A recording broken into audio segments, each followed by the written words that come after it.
I'm Jerry Outlaw, and you are listening to Death Metal Dave in your face. What's up, metalheads? It's Death Metal Dave in your face here on MetalMessiahRadio.com. And my guest today is longtime friend Jerry Outlaw. What's up, Jerry? Hey. Glad to be here, brother.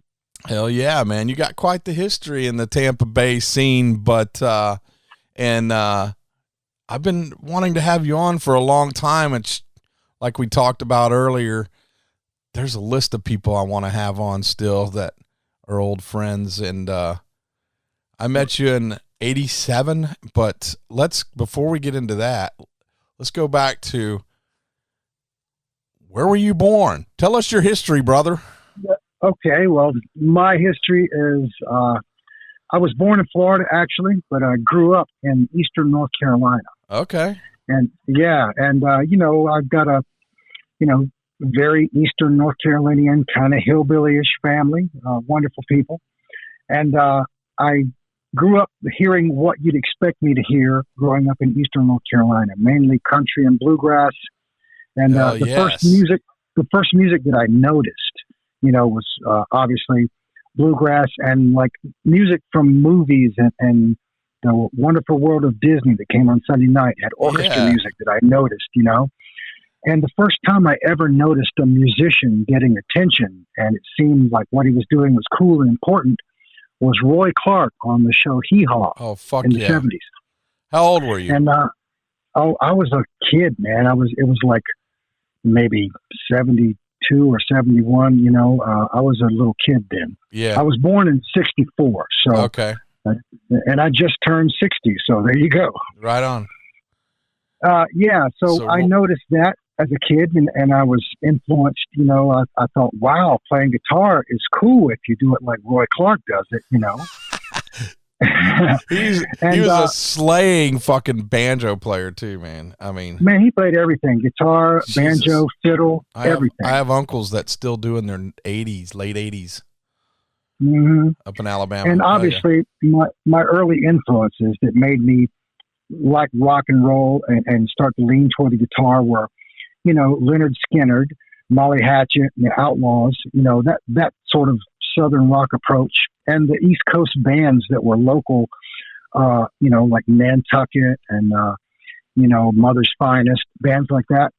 And that was real interesting to me. And when I started first going to concerts as a kid, a young teenager, I would see bands like that. And it got me real excited and interested in rock and roll. Do you know what your first show was? My first concert, I think it was, it had to be one of the Southern rock shows. It was probably my first concert. Well, actually, my first concert as a kid was a country music concert that I went to with my mom. Gotcha. With some local people. But I think one of my first biggest concerts was like Blackfoot and Molly Hatchet and Sick. Mother's Finest, stuff like that. Hell yeah. Yeah, and this East Coast band called Nantucket. They were real cool back in the day. Doc Holliday. But then, I started to get into, stuff like obviously Black Sabbath, Deep Purple, Santana, Jimi Hendrix, Allman Brothers. And my neighbor, Nelson Baisden, was my neighbor. He was influenced to me, man. He was a good guy. And several years older than me at the time. He gave me my first Frank Zappa album before I was ever a guitar player, and I just thought it was funny. It had funny lyrics and the music was cool. Yeah. And also had the Woodstock album, which was a big deal for me. I listened to it over and over, and Alvin Lee, and 10 years after, I was like, listen to that guy. Like, wow. So I just decided at some point, as a young teenager, man, I really want to play guitar. I was having all kinds of dysfunction in school. I didn't like school. I was skipping school and failing. Yeah. So guitar caught my attention. And my neighbor, Nelson Baisden, really knocked it out of the park when he gave me an album that changed my entire life and made me decide, all right, I've got to be a guitar player. He gave me a record called Frank Marino and Mahogany Rush Live. Fuck yes. And it blew my little mind right out of my skull. I couldn't believe it. And then right after I got that record, and I wasn't really, I had a piece of crap guitar that I traded a shotgun for. Great trade. And it wouldn't stay in tune really, but I learned how to play. And how old were you this time? I think I was 14 when I traded a shotgun for this guitar, but it wasn't a guitar that was going to let me learn much. I learned, the Smoke on the Water riff and the Cat Scratch Fever riff and the Jumpin' Jack Flash riff, but it wouldn't let me really learn songs. And then I started to hear things that just freaked me out, man. Like my friends who were a few years older than me turned me on to 2112 by Rush. And, the Tokyo Tapes by Scorpions. Is this still in North Carolina? Yeah. This was like right when I was deciding I wanted to be a guitar player, and I had this little crappy guitar that I traded a shotgun for. But I was hearing these records, man. I was hearing ZZ Top and UFO and Judas Priest. And April Wine made a big impression on me because they were fantastic, and they had 3 guitar players like Leonard Skinner, Molly Hatchet, and the Outlaws did. There were 3 guitar bands. So something about that really just interested me. And my grandma, we were so Southern, we called our grandma Mammy. That's about as Southern as it gets. Yeah. And Mammy bought me my first real guitar. And she bought me an Ibanez CN100 around like 1981, maybe, And man, I was off to the races after she got me that guitar. I had all these albums, back when you had a turntable. And I had, Van Halen and Foghat and Grand Funk Railroad and all these great records.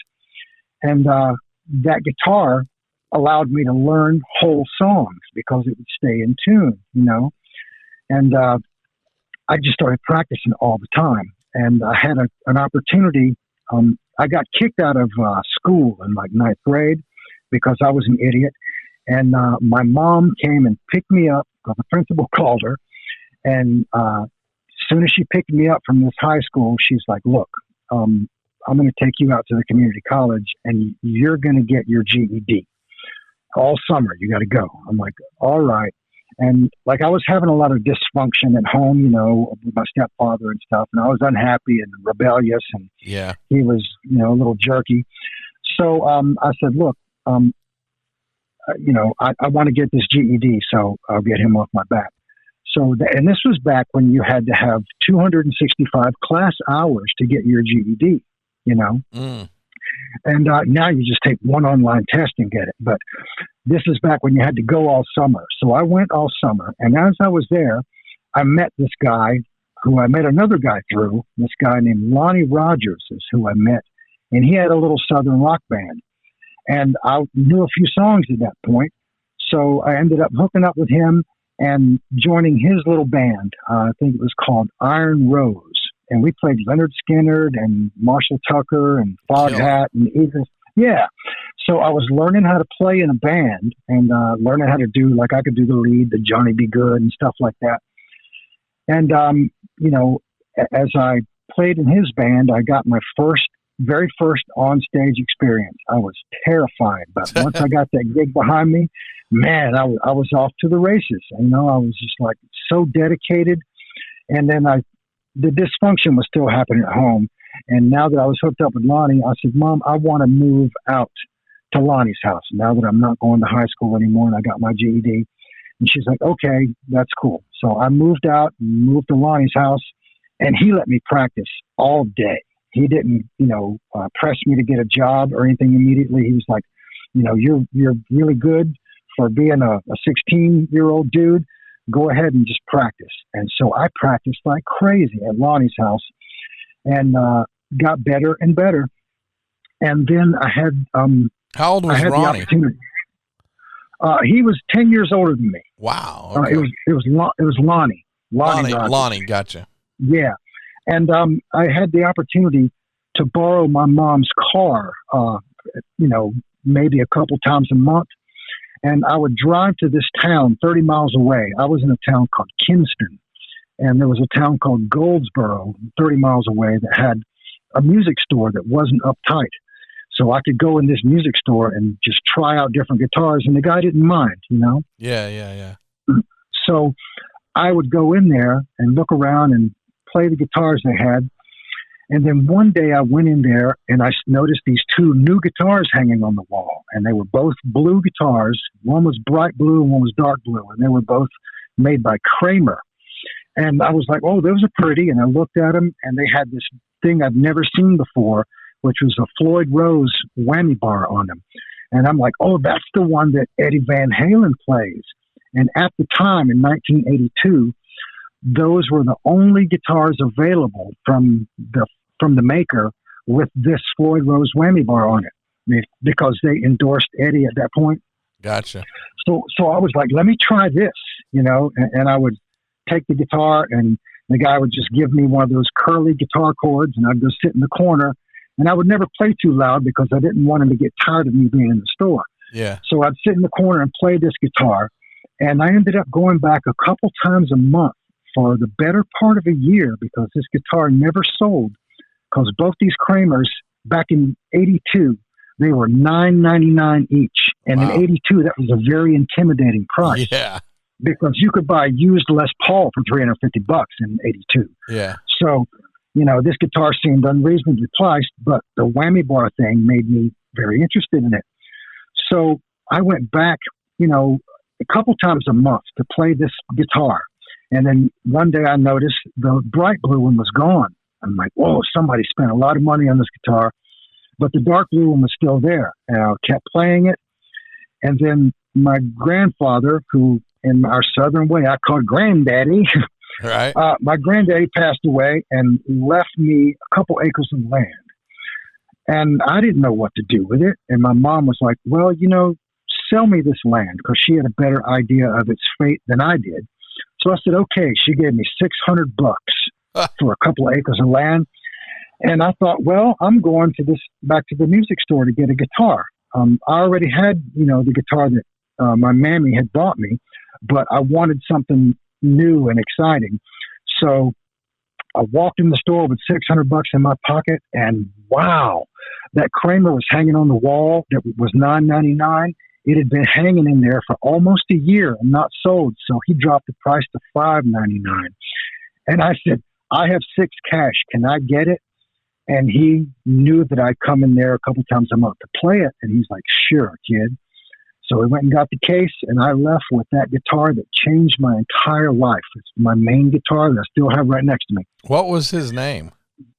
Mac Stewart. Thank you, Mac Stewart. Fuck yeah. Mac Stewart Music in Goldsboro, North Carolina. I bought the Kramer Pacer that changed my life.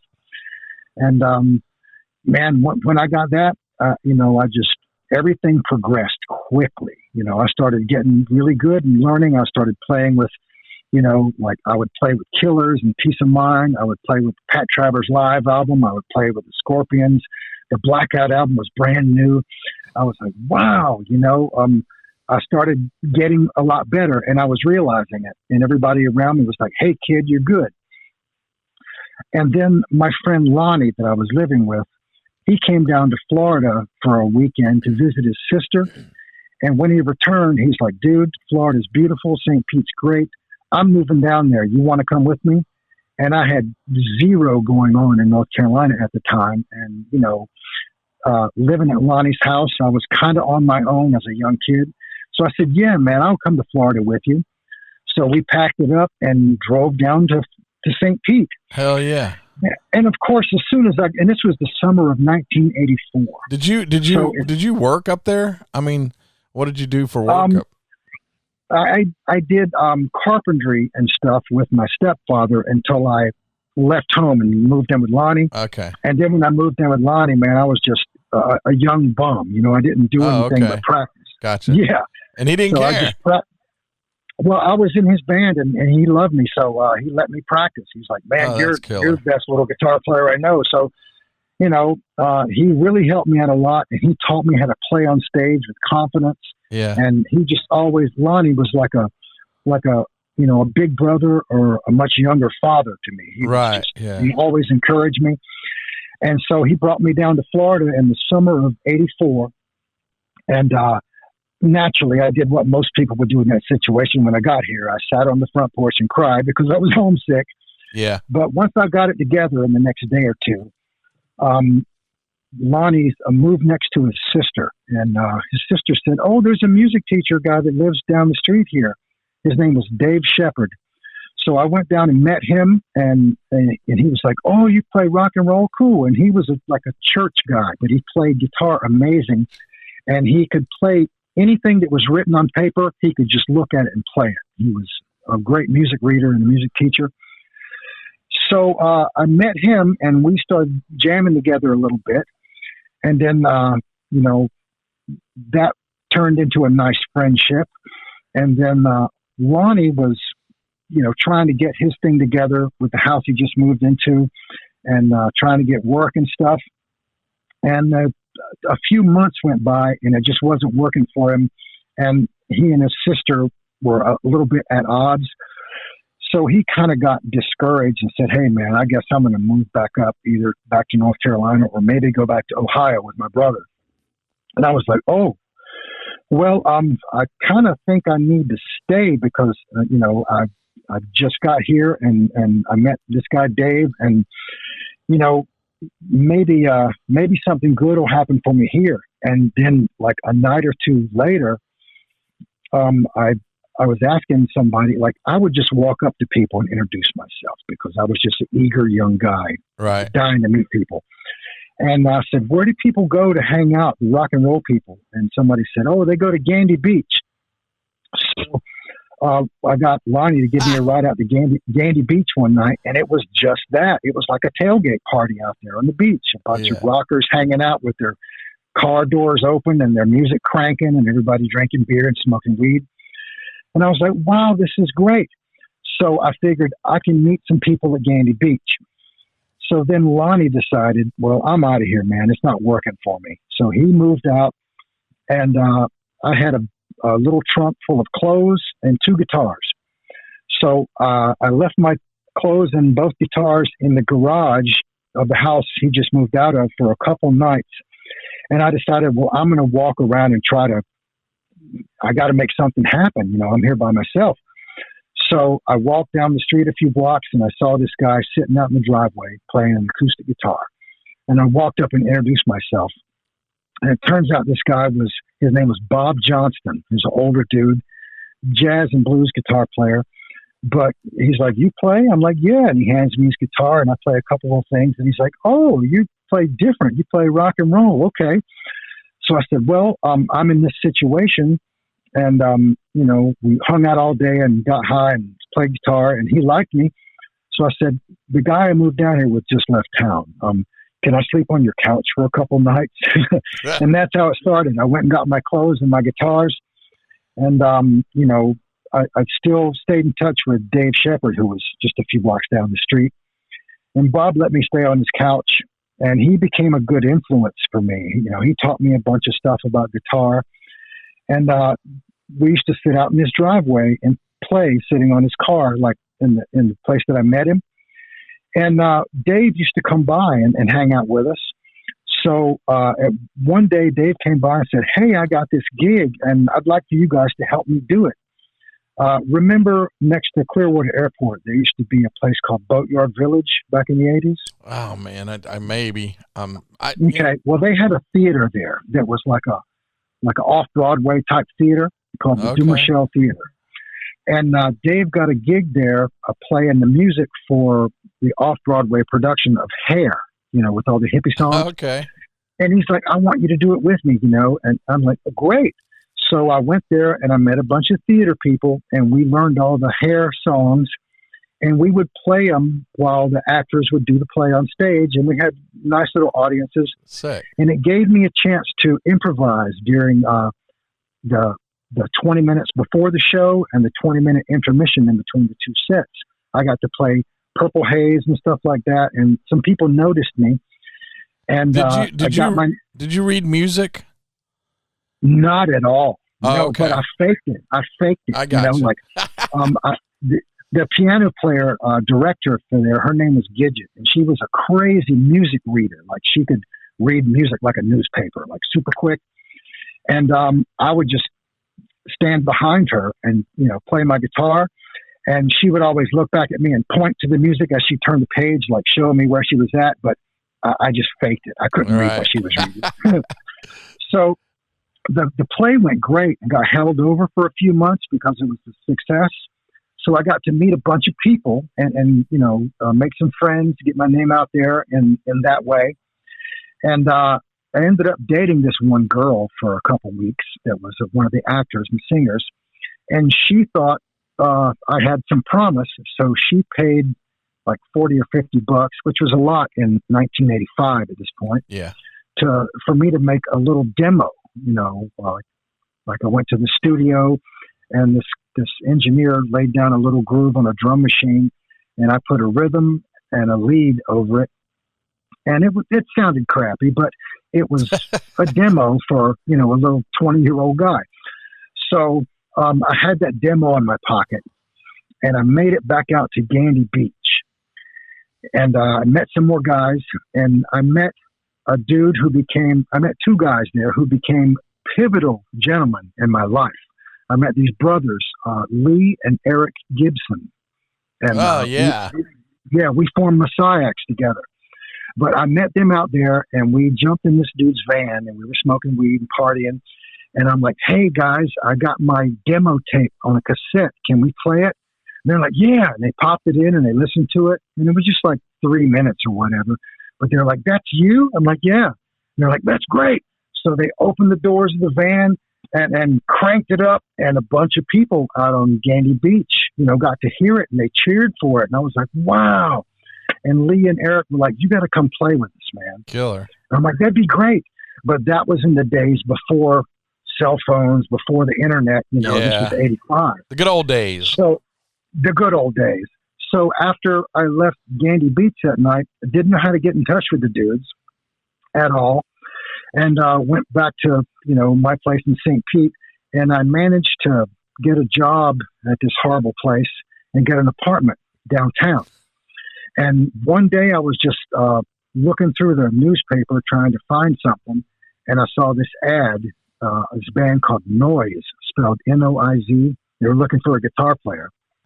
And I called them and I ended up joining them for a few months, but it wasn't really the thing that was, working at that moment. They were upset because their guitar player just left him and he wrote all the songs. And he was an older dude. So they were expecting me to come in with a bunch of songs. And I was 20 years old. I didn't have a bunch of songs. Yeah. So, it didn't really gel completely. But the drummer at that time was great.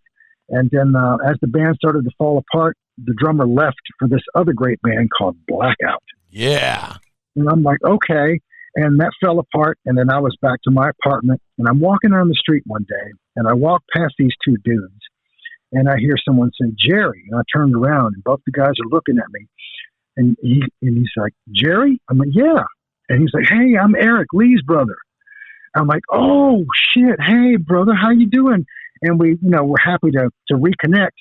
And he goes, man, we're just going to the grocery store. Come back to my apartment. Lee's there. And he was with his other brother, Mark. It was Mark, Eric, and Lee Gibson. So I went back to their apartment and, they had a guitar sitting in there, a red Kramer, as a matter of fact. And I plugged it in and started playing and doing my whammy bar thing. And Lee was like, oh, man, that's great. So at that moment, Lee and Eric and myself decided, okay, we're a fucking band. We're going to do this. And then I moved out to St. Pete Beach, and I'm working for a hotel out there.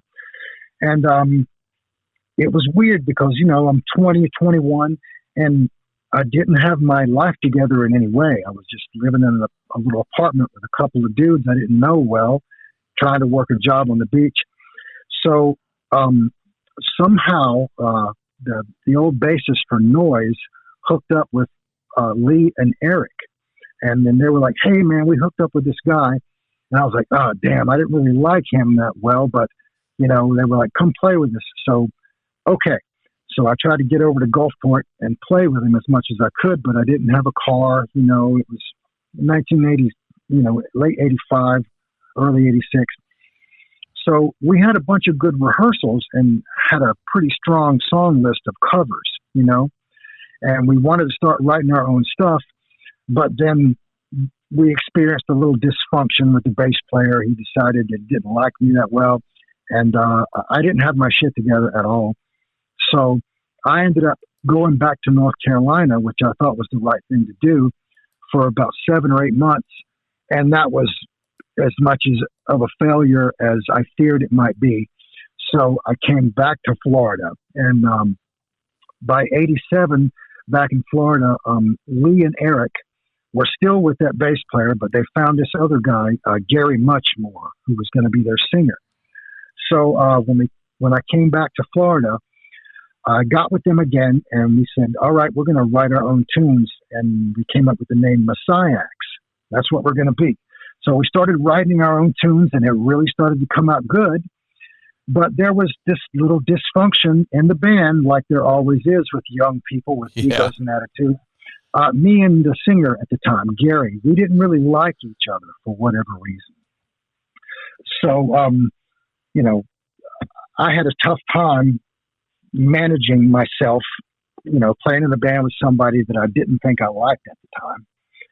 And it took me a while, but me and Gary eventually, years later, became pretty close friends.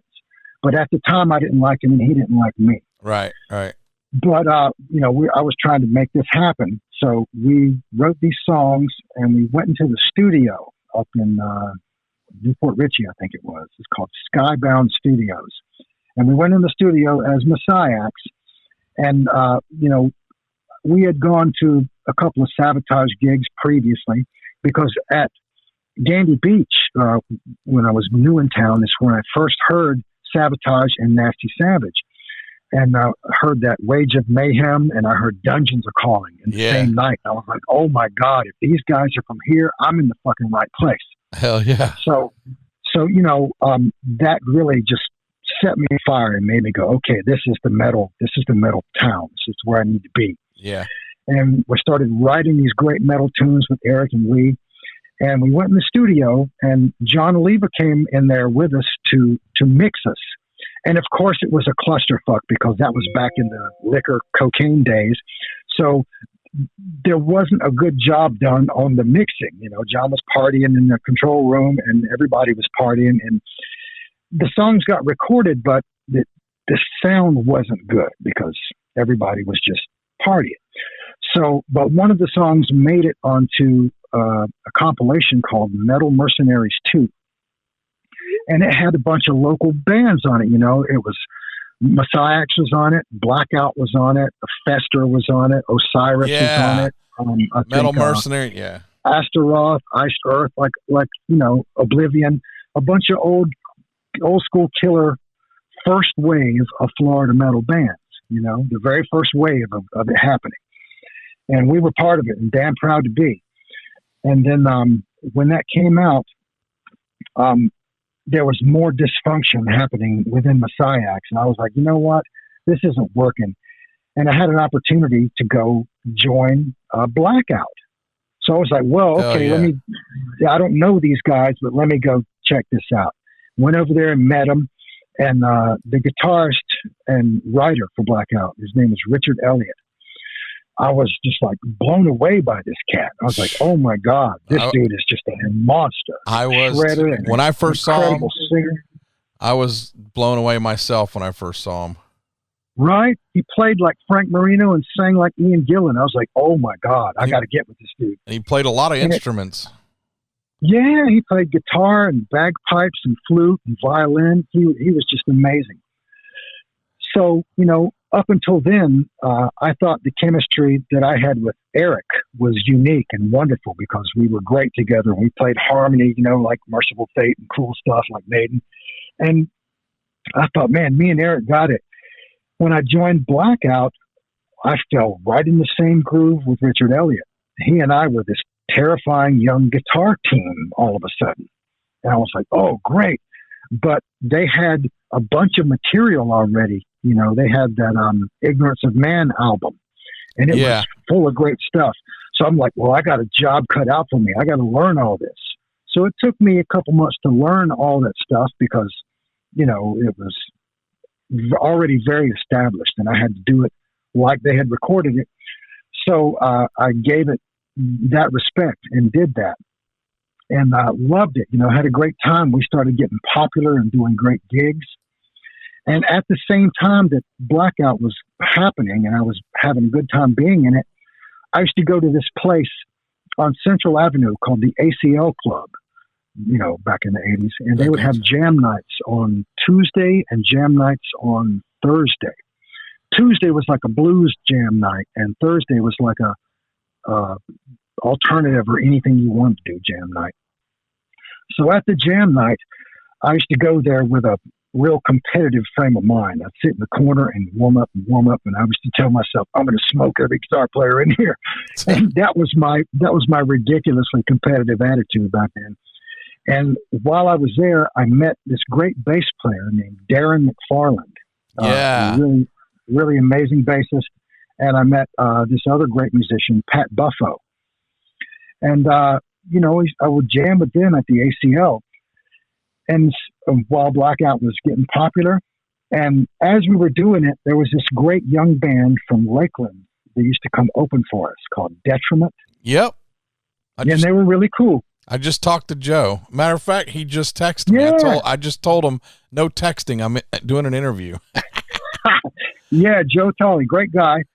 And that's they used to come and open for us and stuff, Yeah. And at that point, there was some popularity happening for us, and we had a bass player and a drummer. The drummer was Jeffrey Klaus, or Claus.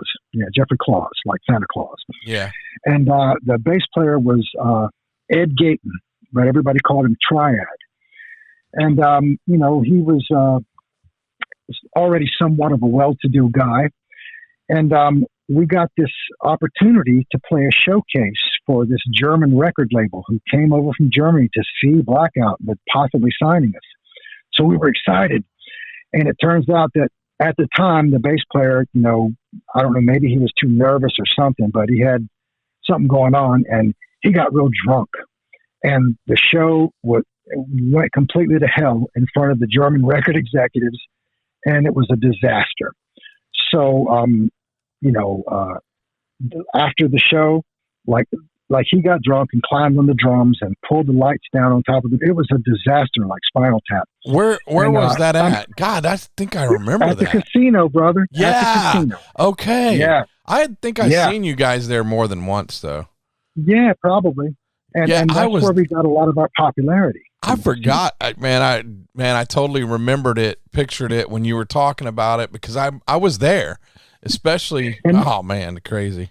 Isn't that crazy? And it's not, I got no problem with Ed. He's a great guy, and he just had a bad night. He had a bad night, and it ruined everything. So he was out of the band right after the show, and my buddy Darren happened to be there with me because yes. In the same room as Blackout practice, Ed's brother John had this other hardcore band, like thrash band called Osiris, and I played in both bands at the same time.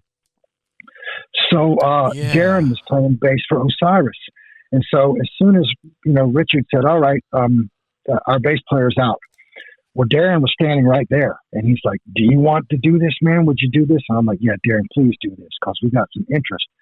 So all of a sudden, we had this great technical bass player, and it was amazing. And then after a few more gigs, the drummer Jeffrey was going in a different direction than the other three guys in the band than we were. He was going in more of a commercial direction, and he was liking stuff that wasn't as heavy as we were liking. So some decisions were made, and he was out. So I said, I know the drummer, Lee Gibson. As soon as we got Lee Gibson in the band, that was the perfect combo. We immediately, some brand new material came out of it, and we wrote the stuff that, got us our best popularity. And in that year that we were going crazy and writing these great new tunes, like in 1990, and that was the year that we got voted best local metal band over Sabotage, Wow. which was amazing to me. Yeah, that's back when we used to have the medal awards and stuff like that. And, Blackout was really blowing up, getting popular, and it was great. And we got some interest from a manager who turned out to be a real frickin' shyster. And I'll even name his name because he's a jerk. Tom Marzullo. Don't know if he's even still around. But he became our manager at the time. And we went to Full Sail Recording Studio to do our demo. Orlando. And we met this great engineer, Bruce Marshall. And he was a big help. I'm still in touch with him through Facebook. And we recorded like 6 really great tunes. And the recording sounded amazing. And I was very happy with it. But then the manager started doing shyster type stuff, like getting us 4 or 5 gigs in a row and then not paying us for it. Wow. But we were young and hungry and we wanted to keep going. So it took several, times of being screwed before we started to realize, hey, something's not right. And he was also real divisive. He would get Richard aside and say, hey, Richard, Jerry's an asshole and Lee's got a bad attitude. You don't need these guys. Yeah. Yeah. You could be Blackout, And he kind of talked Richard into believing that because we were kind of young and, impressionable. So at that point, Blackout broke up after our big Janice Landing show, Yeah. And so I was really bummed, And later, Richard did find out what a shyster Tom Marzullo was and quit working with him. But it took breaking up a wonderful band like Blackout for it to happen. Yeah. So after Blackout broke up, man, I was bummed. I was living downtown and everybody knew me at that point in the community. I was, firmly rooted in the metal community. But the thing I was standing on to try and make my name just dissolved. So I was like, oh, shit, and I really wanted something to happen. And I would go down to the ACO club to see my favorite local band at the time. They were called Dolores Telescope. Yeah. They wrote great songs, and I loved them. So when Blackout played our last gig in Ybor City, like the night before we broke up, we played at a place called the Masquerades back when it was. Yep. But it wasn't the Masquerades. It was down the street. It was down the street on the opposite side from the Ritz. So Kelly from Atheist happened to be there that night and see our last show. And I didn't know it because I didn't know him at the time. But then later, after Blackout was done, I ran into him, maybe at a record store, at a concert. He was like, hey, bro, your band Blackout's badass. And, and I'm like, well, it's done now. And he goes, oh, shit, man, I'm surprised you guys didn't do something. It was a good conversation. Yeah. And he was like, well, we're thinking about making a change, man. Would you be interested in playing with us? And I hadn't really heard their music at the time. So I said, well, yeah, let me come hear you guys rehearse. And this is back when Roger Patterson was still alive. Yeah. They were thinking at one point about replacing the guitar player Rand because I guess him and Kelly were at odds a lot. Yeah. So I got a ride down there and I watched one of their rehearsals, and I thought, oh man, these guys have something completely different going on, Yeah. And I talked to Kelly and he's like, yeah, maybe it's something that'll happen, And I did one of the first of what I would continue to do over the years, which is let my alligator mouth overload my hummingbird ass and talk shit before it was time to talk shit. So I got back to St. Pete and I told a couple of people, hey, I think I'm going to be an atheist. And naturally it didn't happen because I told somebody it was going to. Yeah. So, yeah. So, and I was just like, I'll be damned. And I was still just kind of being bummed out because Blackout was gone, and that was my thing. And a couple friends came to pick me up one night. They're like, "Hey, let's go party." So I went with them, and they dropped by this guy's house, who ended up being another pivotal dude in my life. I met this guy named Dana Walsh. Dana, yeah. Yeah, great dude. And Yes. I just met him for like an hour that night, and I was like, "Oh, he's a guitar player." Love him, man. He's awesome. You know what? That is an important dude in my career, and I'll get to that. Sorry if this is too wordy, but I got a lot of shit to say, brother. You're good, man. Hell yeah. Okay. I love this shit. So I went over and I met Dana that night and saw that he was a good guitar player and had a bunch of guitars and stuff. And it was like, cool. And I went back home and I was still bummed out, and weeks went by and I was a sad sack of shit because Blackout was gone and I didn't get the gig in Atheist. And I was like, I'll be damned. And one night my friend called me, this friend named Maureen, who used to, promote some bands. She goes, hey, I'm going to the Ritz to see Def. You want to come with me? I got a ticket. I'm like, sure. She came over and picked me up.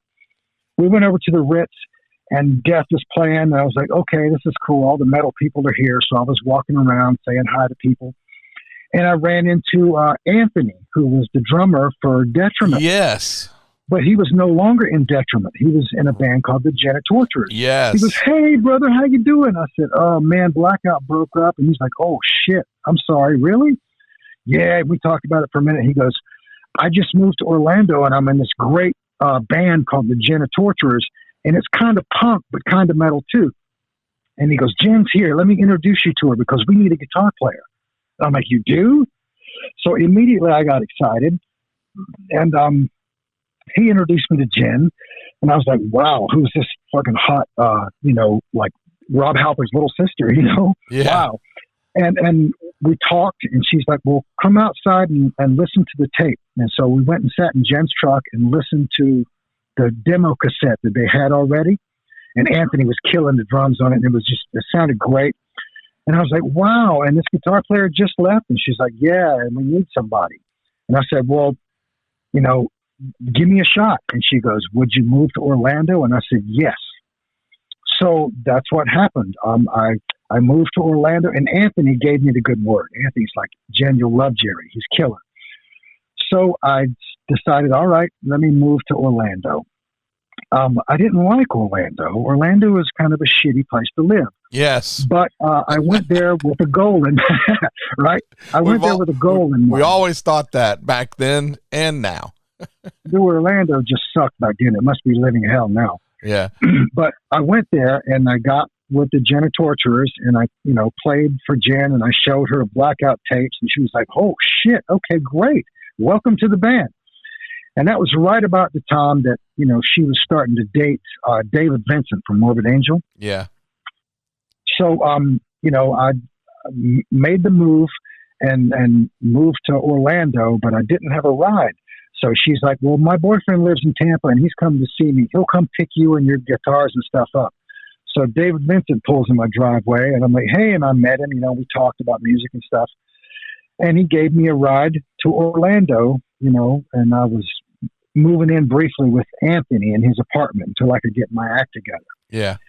So I got there and, learned their songs and we played a couple weird little club shows in Orlando. Like we opened up for the Mentors. We opened up for Gigi Allen, weird shit like that. And because it was more punk than it was metal, but yeah. me and Anthony started writing, and the bass player at the time, Pete, he was a great bass player. And, we just started writing some new material and it started to really happen, but it was decidedly more metal than punk. Yeah. And, we started to get popular and people started to know about us because, our shows had that reputation, Jen would, torture people. And we had a little crew that was like our onstage performance torture crew. Yeah. So, it started to really happen. And the two DJs that had a show on 95 YNF called Ron and Ron. Yes. They loved us and they would have us on their morning show a lot and they promoted us like crazy. So slowly we were becoming the darlings of South Florida. And then we had a little more personal dysfunction and Pete, the bass player, left to join this Miami band called Raped Ape. So David Vincent, since Dave was around all the time because he was Jen's boyfriend, he said, you know what, I'll step in and play bass with the Genitorturers until you guys find someone. So we did a few gigs with Dave on bass and it was killer, getting to know Dave. Great guy, great musician. And, he had his own thing happening with Morbid Angel at the time. They were getting really popular. And, he had a Morbid Angel's manager was this dude who ended up being another shyster manager in my book. And I'll name him, because I mean, I don't hate him, or anything, but I recognize him as the dude who broke up the Genitorturers and kind of ripped me off, but whatever. It's, I don't even know if he's still around, but I think he's still somehow associated with Morbid Angel. But his name was Gunter.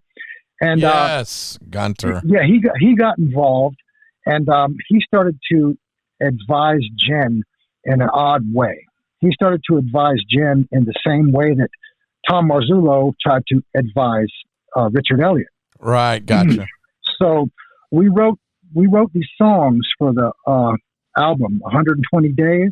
Yes. And we got some interest because, we did a few big shows in Orlando that got a lot of interest. We played the Lollapalooza show, and everybody was like, oh, my God, who are these guys?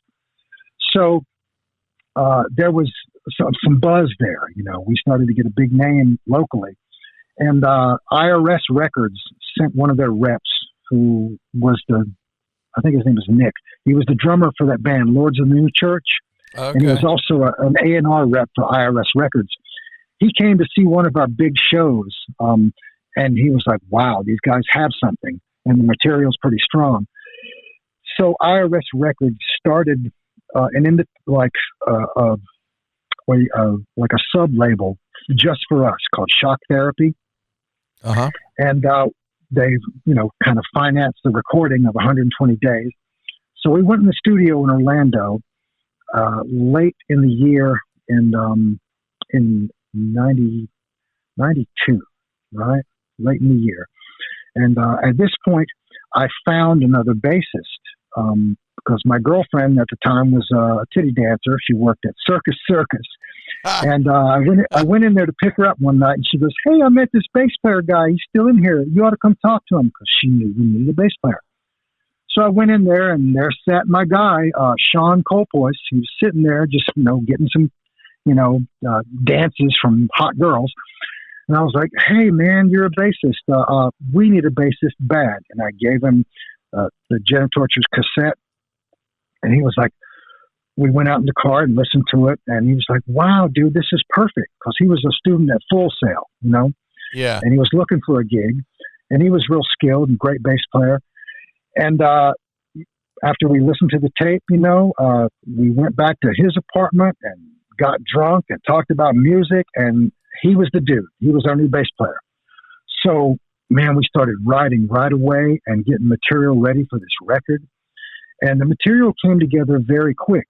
And the great majority of the music on the record was written by me and Anthony and Sean. But what happened with that was Jen got advised by Gunter to do some stuff that, we didn't know about. And she basically copyrighted and claimed all the stuff as Genitorturers and didn't give Jerry, Sean, and Anthony any credit for the music. Gotcha. Under the advice of Gunter, she did this. So, it was a time when everybody was still reasonably young and hungry enough that we were naive in some respects. So the album came out, and man, it was killer. We were proud of it. It was getting played every weekend on 98 Rock Pit Metal Show. Yep. People were loving it. We were like the popular South Florida band. Marilyn Manson used to open for us, Yep. And the Spooky Kids. Yeah, man. And the Genitorturers was blowing up, and we did some great tours. Like we toured with Life of Agony. We did this incredible tour. Also, it was so cool. We got to play big arenas. And I keep burping. Excuse me. I'm drinking a bubbly drink here. And, man, the Danzig tour was wonderful. And I got my foot in some doors, meeting the cool Sacred Right guys and meeting all the Danzig guys. And incidentally, after that tour, I'm back home. And I get a phone call, and it's Chuck, the drummer for Danzig. And he's like, how's it going, buddy? I'm like, hey, it's good. We're home from the tour and everything's cool. And he's like, hey, let me ask you something, man. Would you be interested in coming to audition for us? Because John's thinking about leaving, and we would like to audition you because we got to watch you play every night, and we think you're capable and would fit in. And me being where I was at the time, thinking that Genitorturers was my ticket, I turned down the option to go audition for Danzig. I'm like, man, I think Genitorturers are getting ready to happen. I really think it's going to happen, man. So I'm going to stick with it. And, you know, Chuck was a little disappointed, but he goes, I understand, you know, and sometimes I wish I'd have taken that opportunity, but it is what it is. You know, I'm going to tell you a lot of those situations. You know, there's one thing I wanted to mention, and this goes back a while. Goes back to the Genitorturer days. I wanted to mention this when I was talking about the tours that we did, and I forgot to mention it, but I see it on my sheet here, and this is a badass little moment in time. So let me tell you what happened. When we just got signed to IRS Records, you know, they gave us a little advance so we could get, you know, cool stage clothes and some new equipment and shit. So we were going to be part of this music festival in Texas called South by Southwest. Yeah. And it's a big deal. Like venues all over town in Austin, you know, host it. And lots of bands come there that have a new record out or just got signed, and everybody's playing, everybody's trying to network and get it together real good. Well, we got put on a bill at a venue. Man, it ended up being the wrong venue for us. You know what I mean? Like, we got put with a band that was not anything like what we were. And we had just got a little bit of an advance from the record company, so we bought new stuff. I had new pointy guitars, and, you know, we had new clothes, and they put us with a band called No Effects, which is kind of like a Sublime, you know, like skate punk band. They're kind of reggae punk skateboard. I don't really know what they are, but they were cool for what they did. But we didn't fit with them at all. So we showed up there looking like Judas Priest walking into a Sublime concert. You know what I mean? We couldn't have been more out of place. So we were like, whoa, they sure put us in an odd place. You know, we went in there and the people were looking at us like, what are you motherfuckers doing here? Like, we didn't belong, you know? It was very weird. And when we got there, we thought, well, we're not being very welcome. Let's just try to do our thing and sell it as hard as we can sell it and make the best of it. You know, we'll prove ourselves to them. And so a couple bands were playing before us, and then it was our time to get up, and then No Effects was going to play after us. Well, you know, we had our thing that we kind of crafted to do, the stage show with the big torture rack and, you know, the craziness that used to go on stage with the Genitorturers show. And we had an image and a way that we looked. You know, we had a very kind of style and black leather, you know, metal meets dominatrix look. Yes. You know? And when we got in there, man, we just looked like the three-headed elephant at a formal dinner party. We were just so out of place. And nobody really, we could tell nobody liked us. So we got up, and it was our time to do it. And we got up and stepping up on stage, and everybody saw the crazy shit we were doing, setting up the big rack. And at that point, we had a really professionally made, you know, rack, you know, like with a platform on top, you know, and torches and an axle through the middle with a spinning bed, you know, and a strobe. I mean, we had insane stage stuff. Yeah. You know, so once that all got set up, the crowd was all standing away from the stage. You know, no one would come up to the front of the stage and rock out and we started our set, and nobody would give us anything. Everybody was standing back, and a few people were just standing with a beer in one hand and their middle finger flipped up with the other hand, just standing there, not saying anything. Like, you know, I looked around, there must have been 50 people just flipping us off as we were trying to play our first song. And I'm like, wow, this is a tough crowd. What are we going to do? Nobody likes us. Nobody's standing up front except a line of security people, you know? So we're working hard. We're selling it. You know, we opened the set with some slamming tune like Lesser Gods or something. We opened the set with a really slamming metal tune. And we're up there trying to sell it. You know, I'm working my ass off. I'm thrashing. I'm, pounding on the guitar, and Jen's up there roaring, and the whole thing is we're doing our Genitorturers thing. We're trying to bring it, but nobody's given us the benefit of the doubt. They didn't like us because we looked so out of place and so different. And they were a no effects crowd. They weren't our crowd at all. They didn't know our material. And, halfway through the first song, a couple people decided, all right, they walked up front and they're looking, and they're maybe bobbing their head a little like, all right, I'll check this out. And then a couple people came up in front of me. There was this big dude and this small girl that was with him. I mean, she was an adult, but she was half his height. And she was this weird looking chick with, uneven, ugly green dreads and a big bull ring in her nose. And she was just a weird, ugly girl. And she was up at the front of the stage frowning, flipping us off. And I'm trying to work my ass off in front of these people. I'm thrashing, I'm doing my thing, trying to play well, trying to look cool.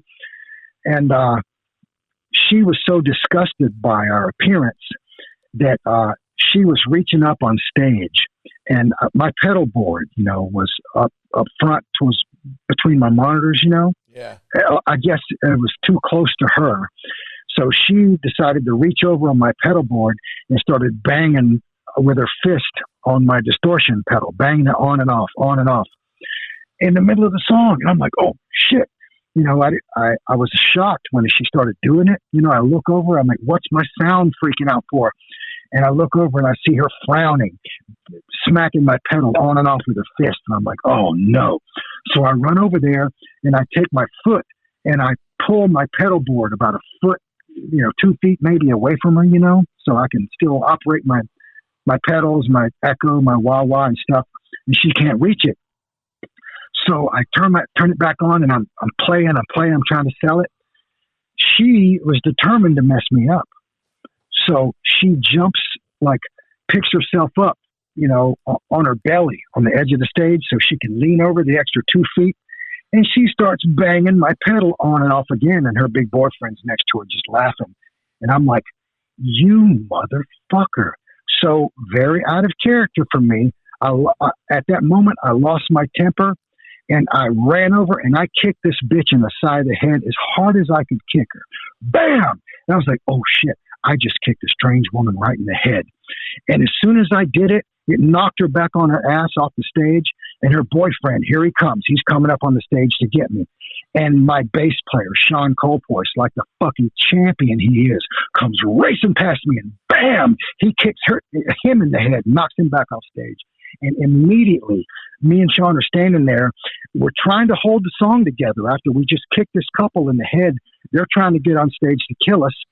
There ends up being a 20-person fist fight right in front of us between that group of people and their friends and the security because they were trying to get us and security wasn't going to let them. And this big brawl happens right in front of us. And the song just falls apart, and you hear it fall apart. And we stop playing. I look back at Anthony and the drums stop. And there's this big fist fight. And people are boom, boom, boom. And it just looks like an old Western bar brawl. And I look over at Jen and we're just like, we're stunned. We're like, what in the hell's going on? Me and Sean just kicked this couple in the head that were fucking with us. And now there's a 20-person fist fight happening right in front of us. So Jen, being the amazing person that she is, she always had a tackle box on stage full of hypodermics that she would do these, piercings with. And she would pierce herself and pierce people that she would pull on stage, Yeah. She steps up, she grabs a needle out of her tackle box and steps right up to the front and puts her foot up on the monitor, and she pulls her G-string aside and grabs one of her delicate little lips and pulls it out, stretches it, and she roars into the mic and goes, hey, motherfuckers! And everybody, because the music had stopped, so this was this loud Godzilla. She goes, hey, motherfuckers! And everybody looked, and she shoves this needle through her labia real quick. Bam! And dude, the look on 50 people's face at once, she was just like, oh, you could have heard a pin drop. Everybody went like, oh my God. And I look back at Anthony and he goes, 1, 2, 3. We started the song again and the fight had stopped. And everybody was standing there dumbfounded at Jen shoving this needle through her lip, hanging out of her G-string. And whoa, I mean, as soon as that happened, the people that were fighting and wanted to kill us, all of a sudden the atmosphere in the room was different. And we launched right back into the tune, and everybody calmed down. And I didn't see the stupid couple who wanted to fuck with us that we ended up kicking in the head. I didn't see them again. But the crowd all of a sudden opened up to us. The idea that Jen stopped the fight by piercing her pussy in front of everyone after she roared at him and got him to look.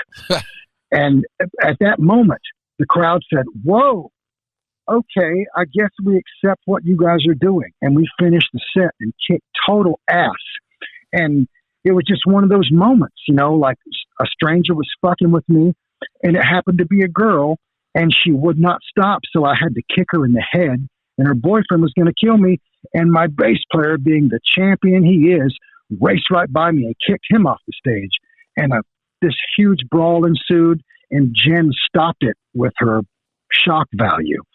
And man, after our set was finished, some of the people that were, you know, flipping us off and saying, fuck you, and spitting at us and stuff, came over to us and were like, hey, you guys are here.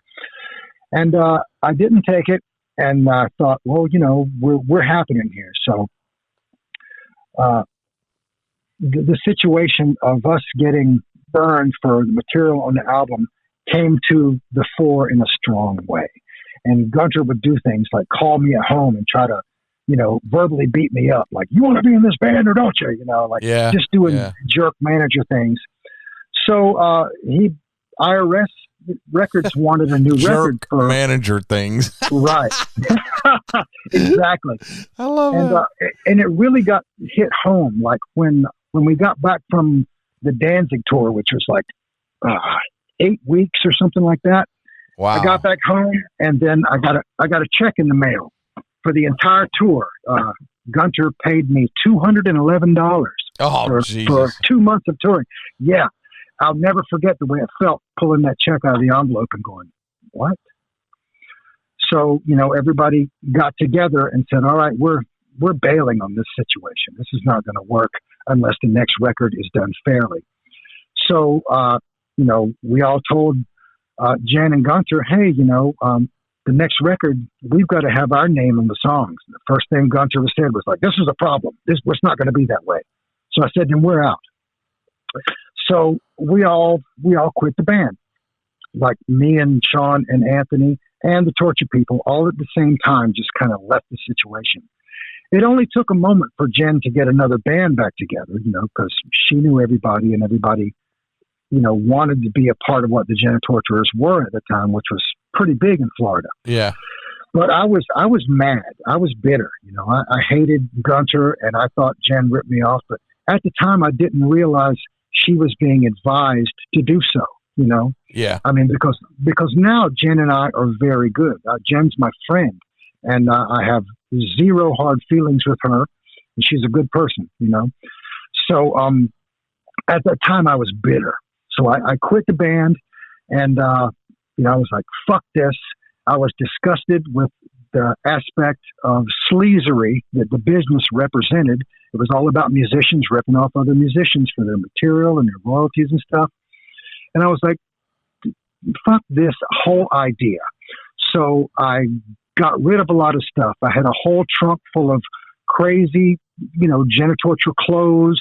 I had black pointy metal guitars, and I just got rid of all that shit. I was just disgusted. I was like, you know, if this is what the rock and roll business is, then I'm going back to being an artist for the sake of art, because, you know, I was mad as hell. I couldn't believe I was dumb and naive enough to be ripped off for that record.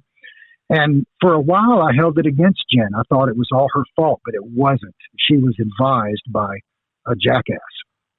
Yeah. So when the band fell apart, you know, I went back home, and I'm like, well, I got to do something for myself.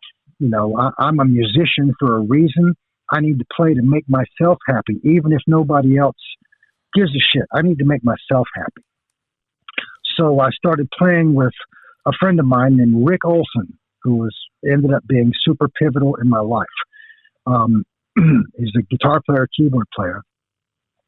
And, started jamming with him. We go over to his house and we start kicking around some Hendrix and Santana just to jam, some Pink Floyd.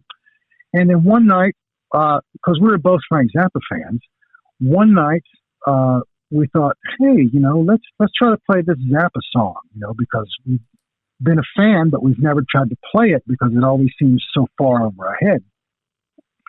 We started kicking around the chords for this song called Zoot Allures. And we were so charmed by the whole process that we spent all night trying to learn the song. We were like, okay, wow, this is great. And we decided, let's learn 3 or 4 Frank Zappa songs because it's a hell of a challenge and it feels very rewarding, And that's what we started working on. And during the time that this was happening, we were discovering our love for Frank Zappa's music and discovering the challenge of pursuing it. Another guy revisited me. I got a phone call from Dana Walsh saying, hey, man, do you give guitar lessons? And I'm like, well, sure. So he came over to my apartment one night with his guitar and a little book bag. And I'm like, okay, let's I'll show you some guitar stuff. And we sat down and started talking, and he whips out his book bag, and he had like 3 or 4 ring binder composition books in there. And man, I got to tell you that he's one of the dudes, besides the great John Oliva, he's probably second, just under John as far as prolific writer goes. He whipped out these 3 or 4 composition books full, every damn page full of lyrics and written down chord changes. He had so many songs, I couldn't believe it. I was like, what? Dude, what is going on here? It just knocked my head off. I couldn't believe how much music Dana Walsh had that wasn't on a record yet. I was like, oh my God, dude. So immediately I was impressed with him, and we did a couple guitar lessons, but I mean, there wasn't much he was already a very accomplished guitar player, I could show him a couple little tricks here and there, but I was so impressed by his writing and the volume of his writing. I was like, dude, you wrote all these songs? He's like, yeah. And he just, kept laying them on me. And I'm like, I'll be damned, dude. And at the time, when I first met Eric Gibson, he had a bunch of tunes. I was like, oh, this guy's the man. And then I met Richard Elliott, and he had a little more. I'm like, whoa. And then when I met Dana, he just laid enough music on me to stun me. I was like, oh my goodness, Right. And he's like, yeah, I'm trying to get stuff together. I'm like, wow, dude, you got a lot going on, brother. And later, Dana ended up being very pivotal and very helpful to me. And all this time, I was still working on the Zappa thing with my buddy Rick. And crazy, how threads of continuity bring people together in odd ways? Yeah. Well, I knew this girl named Shanna who was working at Music Players magazine. And I talked to her one night, and she's like, so you're no longer in the Genitorturers? I'm like, no, but me and my buddy Rick Olson, we were kicking around some Frank Zappa music, and we decided to start a project called Bogus Pomp, because when I first read that name, it's the name of a Zappa orchestra piece. And when I first saw the name in print, it made me laugh out loud. I'm like, Bogus Pomp? That sounds like a cartoon. And then we decided we'll call the project Bogus Pomp. And we didn't have really any intentions of playing it on a stage. We were just jamming in Rick's, garage. Yeah. Well, this guy read Shanna's post in Music Magazine. Jerry Outlaw, formerly of Genitorturers, is playing with Rick Olson, and they're playing some Zappa music. But it wasn't even really a band yet. It was just me and Rick. Well, I got a phone call from this guy. He's like, are you the guy playing Zappa? I'm like, yeah, I guess. Who's this? It was Alex, the bass player for Bogus Pomp. He called me and said, I saw you guys were playing Zappa music. Can I come play with you guys? I'm interested in that. And I was like, okay, sure. And he comes over in a few nights, and he shows up with a handful of sheet music to some Zappa songs, because he and Rick were good music readers, And wow, it turns out, looks like we got an actual band, you know. So Bogus Pomp happened right at that time. And we decided we're going to do this. And we got together a couple times a week. And that had been going on, like, as soon as we started, it was a constant in my life. Throughout all the other metal shit that I did, Bogus Pomp kept going. It was something I did a couple nights a week with a different group of dudes. And it was part of what really gave me a reputation of being, an accomplished musician, because, playing that music is no joke, and you really got to hunker down and bust your knuckles on it to make it any good. So while I was doing that, I was still trying to get my other metal situations, going on when I could. But for a while, I wanted to be away from it because I was still bitter about the right. Yeah. So Dana had this band called Degradation at the time. Yes. And he goes, "Hey man, would you come play a couple solos on this?" I said, "I'd love to." So, got to play a couple solos on that record, and it came out good. And, it got my taste for the metal going again. And I'm like, okay, that was fun. That was killer. And I enjoyed it. And Bogus Pomp was still growing and growing. And we ended up getting a horn section and a xylophone player. And, man, it was happening. So I started giving Bogus Pomp all my attention. Yeah. And some good things happened, with the right people, I think. And maybe we played our first concert that we called Zappoween in Halloween of '95 at Janice Landing. Actually, our first Bogus Pomp concert was a year before that, Halloween of '94, at a little place on the beach called Mr. Joe's. We played 1 hour opening for Dolores Telescope. And that was cool.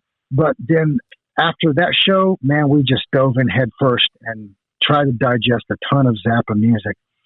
And we started doing our annual Zappoween Halloween shows every year. And it became an expected part of, Tampa Bay party scene in Halloween. But like I said, while I was doing other stuff, Bogus Pomp was always a consistent thing happening in the background. So around '96, I met some other guys and got into this band called Monstro Gatos, which was a very interesting, cool kind of fusion band. And ended up being able to take them over to Full Sail Studios with a couple of engineers that I met. And the engineer I knew first was Ken Latchney, who ended up being King Crimson's engineer. Okay. A fabulous technician.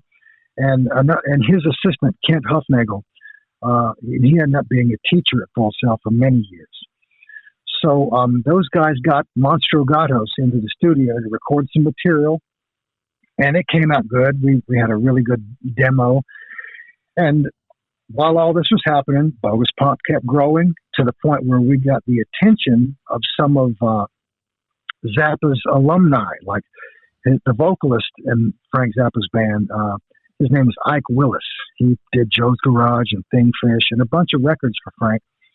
And his voice is on a bunch of really iconic Zappa songs. He ended up coming to do a couple concerts with us, and it was amazing.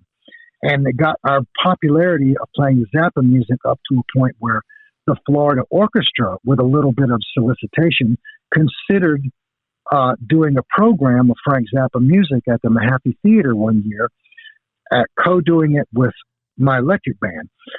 So we did the first year in 1999 of Zappa orchestral music, and it sold out Mahaffey Theater. Wow. Completely sold out every seat. And the orchestra was impressed, and the orchestra director was very impressed. So we wanted to do it again next year. And we did it again next year. And the director at the time was Thomas Wilkins, who used to be part of the Buffalo Philharmonic. So he decided, well, I think my guys up there would like this program as well. So Bogus Pomp went up and did the same program we did here with the Florida Orchestra with the Buffalo Philharmonic. And that ended up being very much a success. And another great vocalist for Zappa's band, this cat named Napoleon Murphy Brock, he ended up getting with us and doing a bunch of shows. And he did the Buffalo Philharmonic show with us.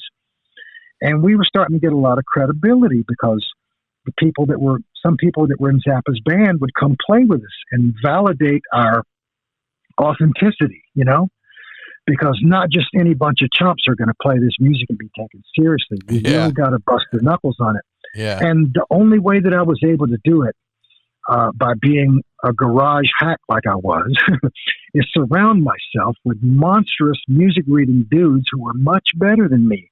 And it made me rise to their level, and it made me look great because despite being the only dude in the band who didn't read music like a newspaper, like an orchestra player, I was the band leader. So I was the cheerleader, you know, and I was up front singing and playing the leads. So, you know, it really made me look a lot better than I actually was. and it was cool. And it was still growing and still growing. And around this time, some things in my life were changing. And I went to the NAMM show out in California with a friend of mine who was building guitars. And he was trying to get his guitar names known out there. And I ended up hooking up with Kurt Vanderhoof from Metal Church. Ah, yeah. And he was like, yeah, man, John Marshall's going to go do other stuff with Metallica. And so we need a guitar player. So I'm like, dude, here's my cassette. Cause I took a bunch of promo cassettes. We need a NAMM. So I ended up talking on the phone with Kurt several times. And he's like, yeah, I heard your cassette, dude. I love it. I think you're the man. He goes, you got the gig if you want it. And I said, fuck yeah, I'm in Metal Church. And I never heard from him again. So that was another letdown for me. I was like, I'll be damned, because John Marshall came back to Metal Church and didn't need to call me back. But not long after that, I got a chance to go audition for Sabotage around year 2000 maybe. And I was like, okay, this is one of the gigs I've always wanted. You know, this is an important gig in my life, to audition for fucking Sabotage. Here we go. I'm excited. I'm really happy. I talked to Paul O'Neill about it. And you know, I had met John a number of times. John knew who I was from Messiaxx and stuff. And John and Johnny Middleton had come to see me play with my orchestra. You know, because I had another orchestra called the Bogus Pomp Orchestra that we played a couple of Tampa Theater shows. So John had come to see that, and he liked the way I played and liked what I was doing. So John was all into the idea, okay, Outlaw is going to be our next guitar player. So I talked with Paul O'Neill, and he flew me up to New York, and he and I spent the whole day in the studio. And it was when they were recording, was it Dead Winter Dead or something like that? Or maybe it was that record. And after we hung out in the studio, and I played a few solos on a couple of those tracks for him, you know, for him to see how I play and stuff. At the end of the day, he goes, well, you know, you play great and I love your style, but I got to tell you some stuff. I'm like, okay, what is it? You know, he's like, well, I got to confess. Al Pitrelli, you know, left to join Megadeth. That's why I got the audition. He goes, well, Al's coming back. He's not going to stay with Megadeth. He's coming back to Sabotage. So that gig's not really available now, but I like the way you play. And I have this new project called the Trans-Siberian Orchestra. And, you know, I did hear that Christmas song before. So I said, okay, I know what that is. And he goes, here's the CD we just released. If you want that gig, we'd love to have you. And I said, okay, I'll do it. So Paul flew me back home, and I had the first Trans-Siberian Orchestra CD. And I listened to it a bunch, you know, and I just tried to start learning some of it, but then I wanted to talk to Paul about it, you know. And I tried to call Paul a number of times, could never reach him. I left him several messages. And I'm like, after, you know, and this was part of being young and impatient, like I wish I hadn't have been. Right. But I was impatient. And after about maybe 3 or 4 months of leaving Paul many messages and he never got back to me, I got pissed one night and frustrated. And I said, well, fuck this, man. I don't think anything's going to happen. So I called Paul and I left him a message. I said, hey, I'm frustrated. I can't reach you. And you know, thanks, but no thanks. I'm going to go do something else. And in 5 minutes, he called me back. And he was like, well, you know, just know that you're in the family, man. If you ever need anything, call me. And, you know, I was going through some other changes, just moved out of my longtime girlfriend's house and stuff. And I was a little, distraught about other stuff besides music. And I didn't think the TSO was going to do anything. So I said, no big deal, fuck it. And even to this day, I kick myself for not keeping that gig. But that's part of the living and learning, right? Yeah. So, after that experience, I obviously I saw the TSO become huge in the next, decade. I was like, I'll be damned. I wish I'd have done it. But Bogus Pomp was still going. It's still happening. And I was leaning on that real heavy. And that really elevated my musicianship to a level that I never expected I'd ever be at, man. I was able to hang with all these orchestra players and jazz players in my band and do that job well. So, and plus I kept a good connection with John Oliva, like he would come see our orchestra shows and he was a big Zappa fan and he loved us. So, I was cool with that idea of just being friends with John, even though I was disappointed I didn't get to play in Sabotage with him, like actually being part of the band. Yeah. And I was still doing other stuff for people, like this great progressive band from Sarasota, Bradenton area called Cryptic Visions asked me to come play on one of their things.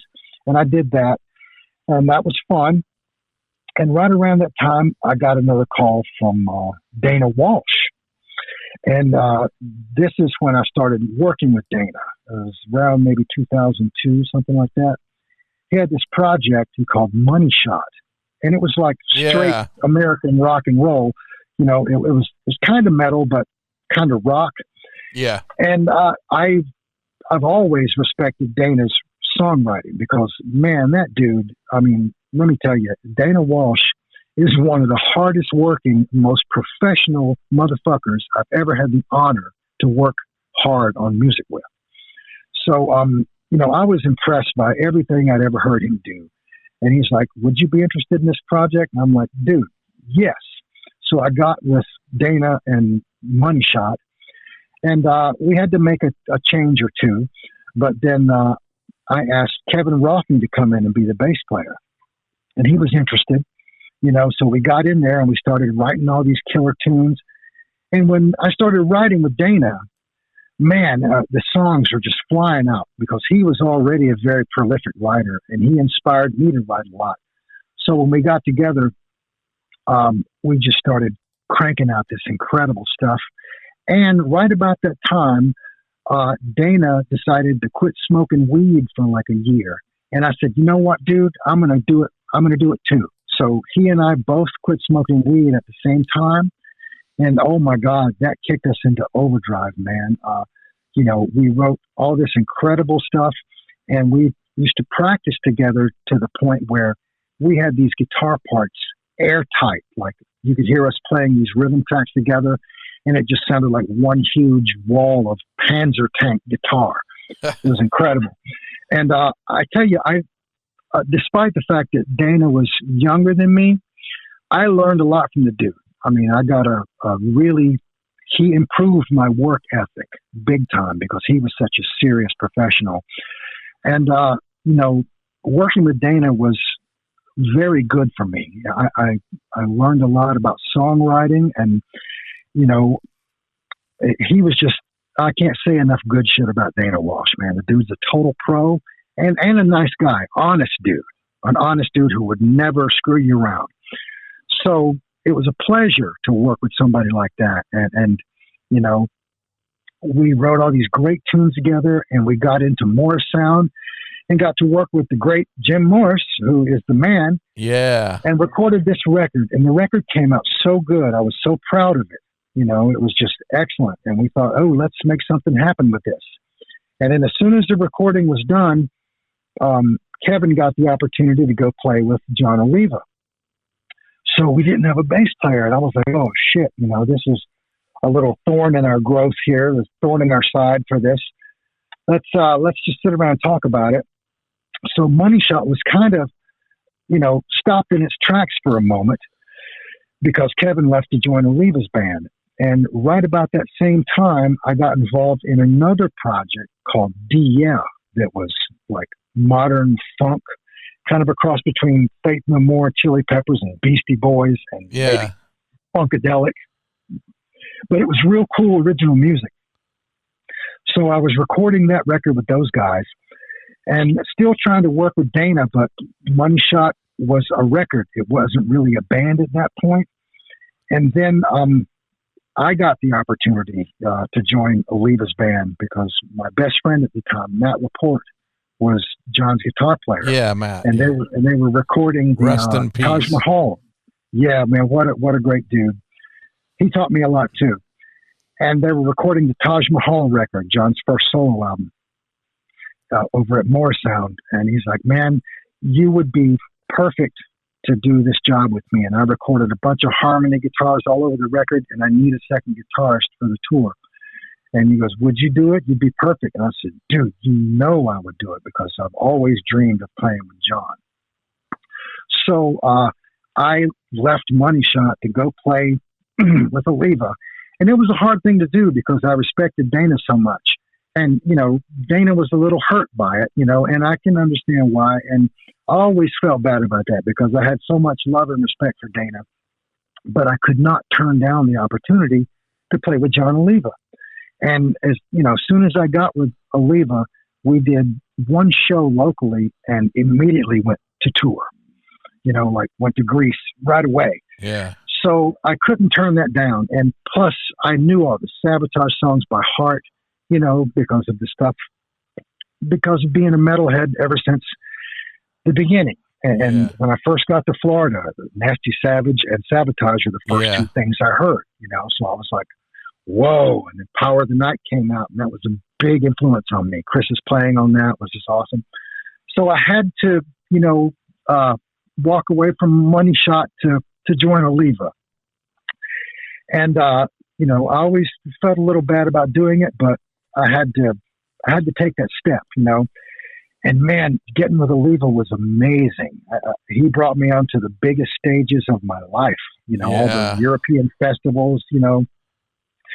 And I toured with Oliva for the end of 2004 and a lot of 2005. We did amazing European tours. We played some of the big festivals, you know, and we were high on the bill. You know, we weren't the openers. We were, you know, on one bill, like we were right before Anthrax and Testament and Obituary and Gorguts. All these great bands were before us. So, you know, it was kind of a shock, but a wonderful thing I just embraced because we had good positions and we were high on all the bills. And we played with Anthrax and Dio and Saxon and Accept and Testament and all these great things. And we did these big festivals like the Bang Your Head Festival and the Dockham Festival and the Grass Pop Festival and the Iron Fest. Yeah. And, you know, these big 50,000, 60,000 person festivals. So I got to do some of the things I always dreamed about. I got to step on a big stage, you know, in front of 50,000 people with John Oliva. And, you know, that was just, some of it, man, was absolute. I have to call it exactly what it is. Some of it to me was rock and roll fantasy stuff. Yeah, you know? Yeah. Standing on stage in front of 50,000 people playing Power of the Night and they singing every word. The European audiences did not fuck around. They knew that music and they would sing it right back to you. Yeah. And it was incredible. So, you know, that was a really great year for me. We were doing all these great European shows. And at the same time, like I keep mentioning, I was doing double duty with Bogus Pomp. And in the same year that I was touring with John, Bogus Pomp went to Europe a couple times, and we played at this festival in Germany that was dedicated to Frank Zappa's music.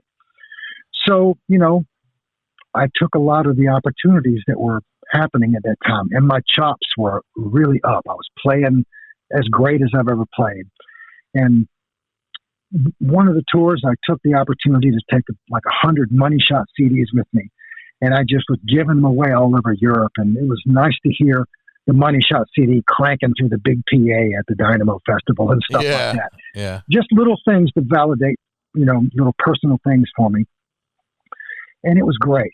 And, you know, after the tours, we came back and I started writing with John. And for some reason, Matt was on his off time, wasn't around as much. And me and John just clicked. We started writing a bunch of material together, and it was coming out easy, and I brought a couple of songs that I wrote complete and brought to him, and he's like, I love them. One of them was the Event Horizon song that I'll give you. And another one was, we were writing for the Maniacal Renderings record, right? And, some things happened, and we were almost ready to record because I'd written a bunch with John, and I started doing what I've done previously in my life and got in trouble for. I started shooting off my mouth and being a little overconfident and saying stuff that made people mad. So one of the band members was having an issue with some stuff, and I wasn't patient with it. I wasn't understanding about it. And I started shooting off my mouth, and everybody got mad at me. So I got fired from the band, as is, what can happen if you shoot your mouth off like an idiot. And I did. So I got fired from the band, and they didn't forego the material that I wrote. They used the material on the record and didn't give me any credit. But I'm not, I'm not dogging the situation out. I'm just speaking the truth about it. Me and John are still cool. I love and respect the man. When I see him, I hug him and tell him I love him. It's water under the bridge. But it's just what happened because the record was already almost put together. And then I got kicked out, and the material was just sitting there. So they used it. And it's a great record, and I'm proud that I wrote a lot of the stuff on it. And that's all good, I was bitter for a while that I didn't get any credit, but at this point in my life, that's neither here nor there. But I'm just letting you know what happened. Yeah, I love John and the guys in the band. I'm cool with them. And but at that time, I was mad. I was mad at John, and I was mad at Matt. So and that lasted for maybe a year. And the whole time that I was dealing with getting kicked out of John's band, Bogus Pomp was still going on. And I kept leaning on that, because Bogus Pomp was my art for the sake of art outlet. I wasn't playing a role. I wasn't trying to have a certain image. I was just doing my thing and playing music of a composer that I loved. And I was mad at myself for not covering my ass on the material that I contributed to the Oliva record. I was, in that mindset, like, we're all in this boat together. And, I'll repeat myself, such is the sleazery of the rock and roll business. Yeah. But also, I'll repeat this, water under the bridge, man. You live and learn. Yeah. So, Bogus Pomp kept going, and I was hanging on to that, and it was good for me, man. I was getting better and better. And I was realizing I was becoming very accomplished musically.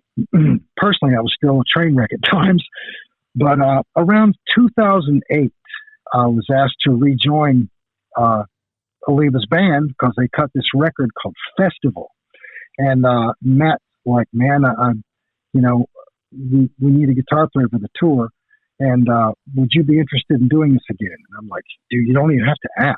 Of course. So I jumped right back in to Oliva's band and started practicing with them. And I felt a little positive redemption, like I got to get back in there, and Matt was giving me a good portion of the solos to play. And it was really cool, The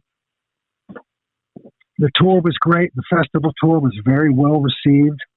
And we got to do some big shows and play some great rooms. And I got to get my name out there again. People were glad to see me again. Yeah. And it felt great. Oh, yeah. But, this was at a time when Matt was having some issues, and he was going downhill a little bit. His health was kind of failing him.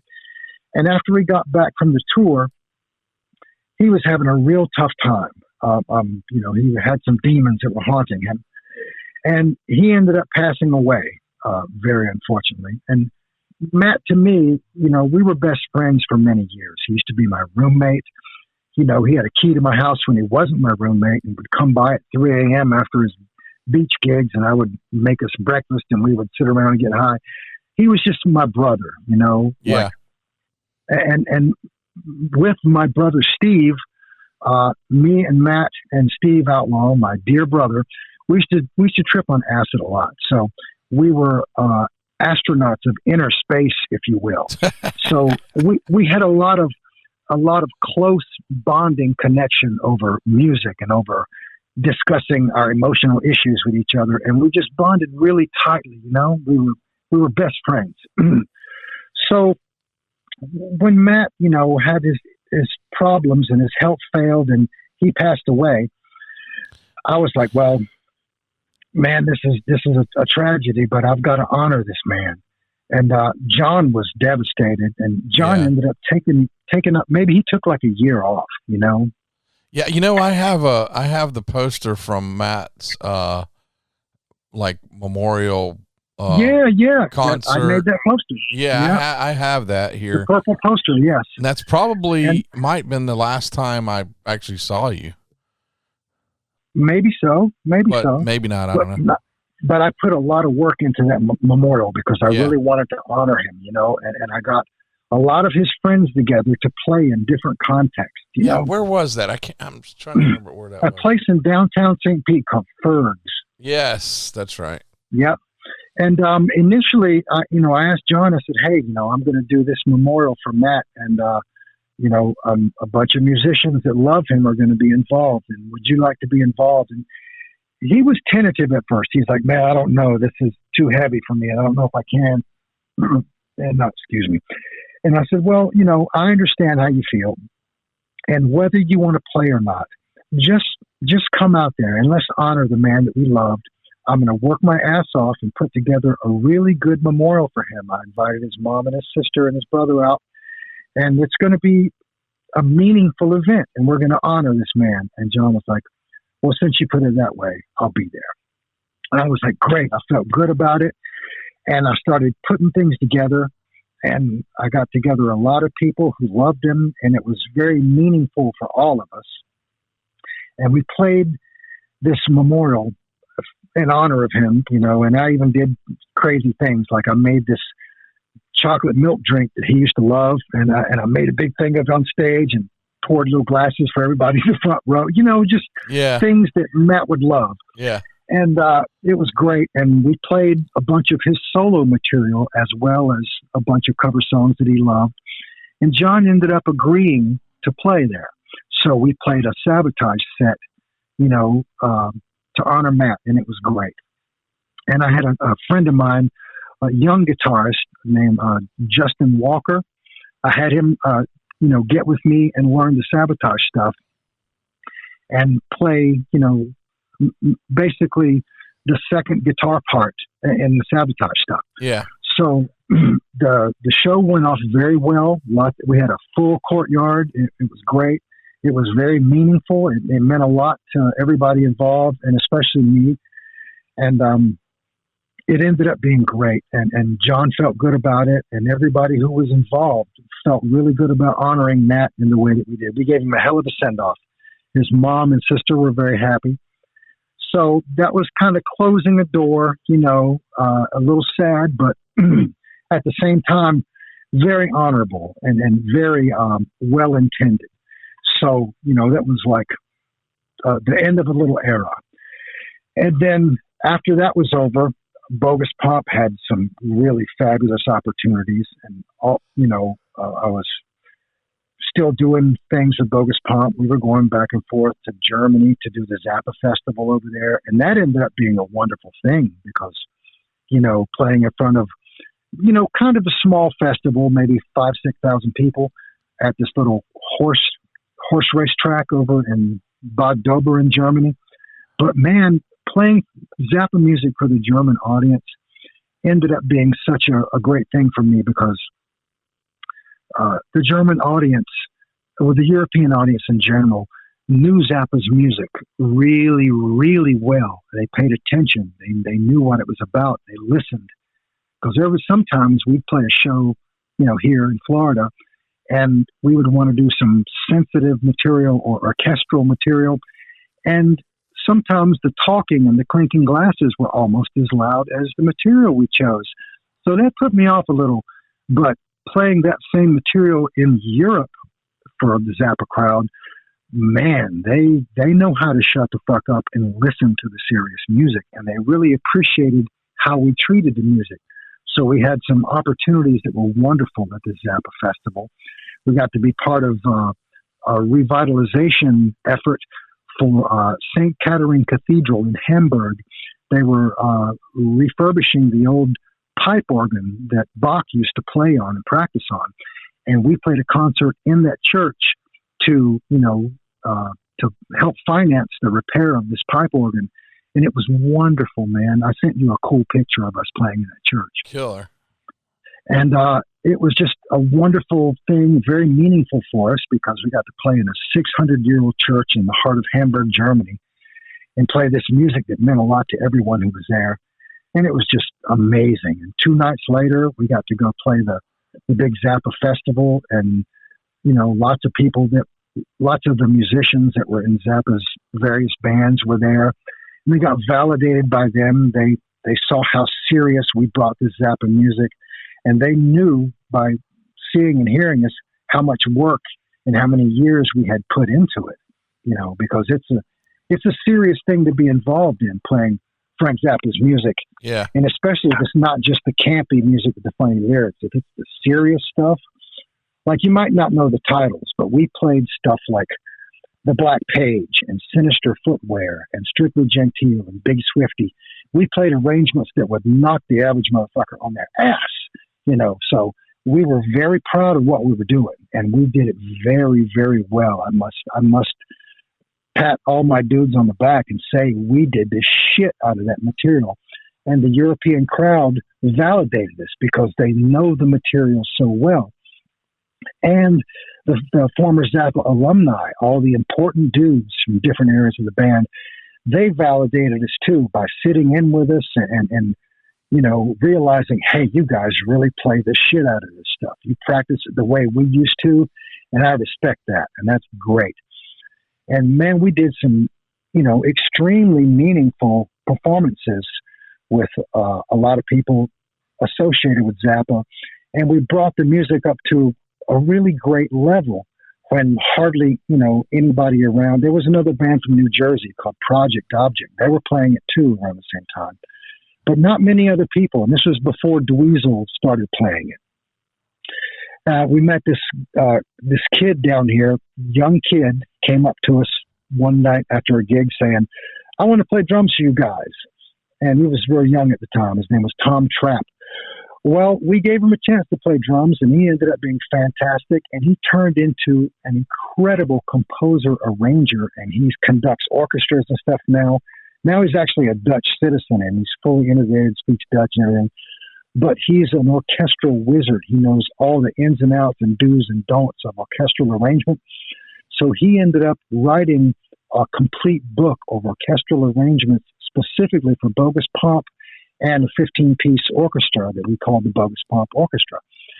And he would direct them at our shows, and it was amazing. And those are some of the shows that Oliva came out to see with us at Tampa Theater, too. That was really good. Very positive time, very productive time for a lot of intense music to be happening.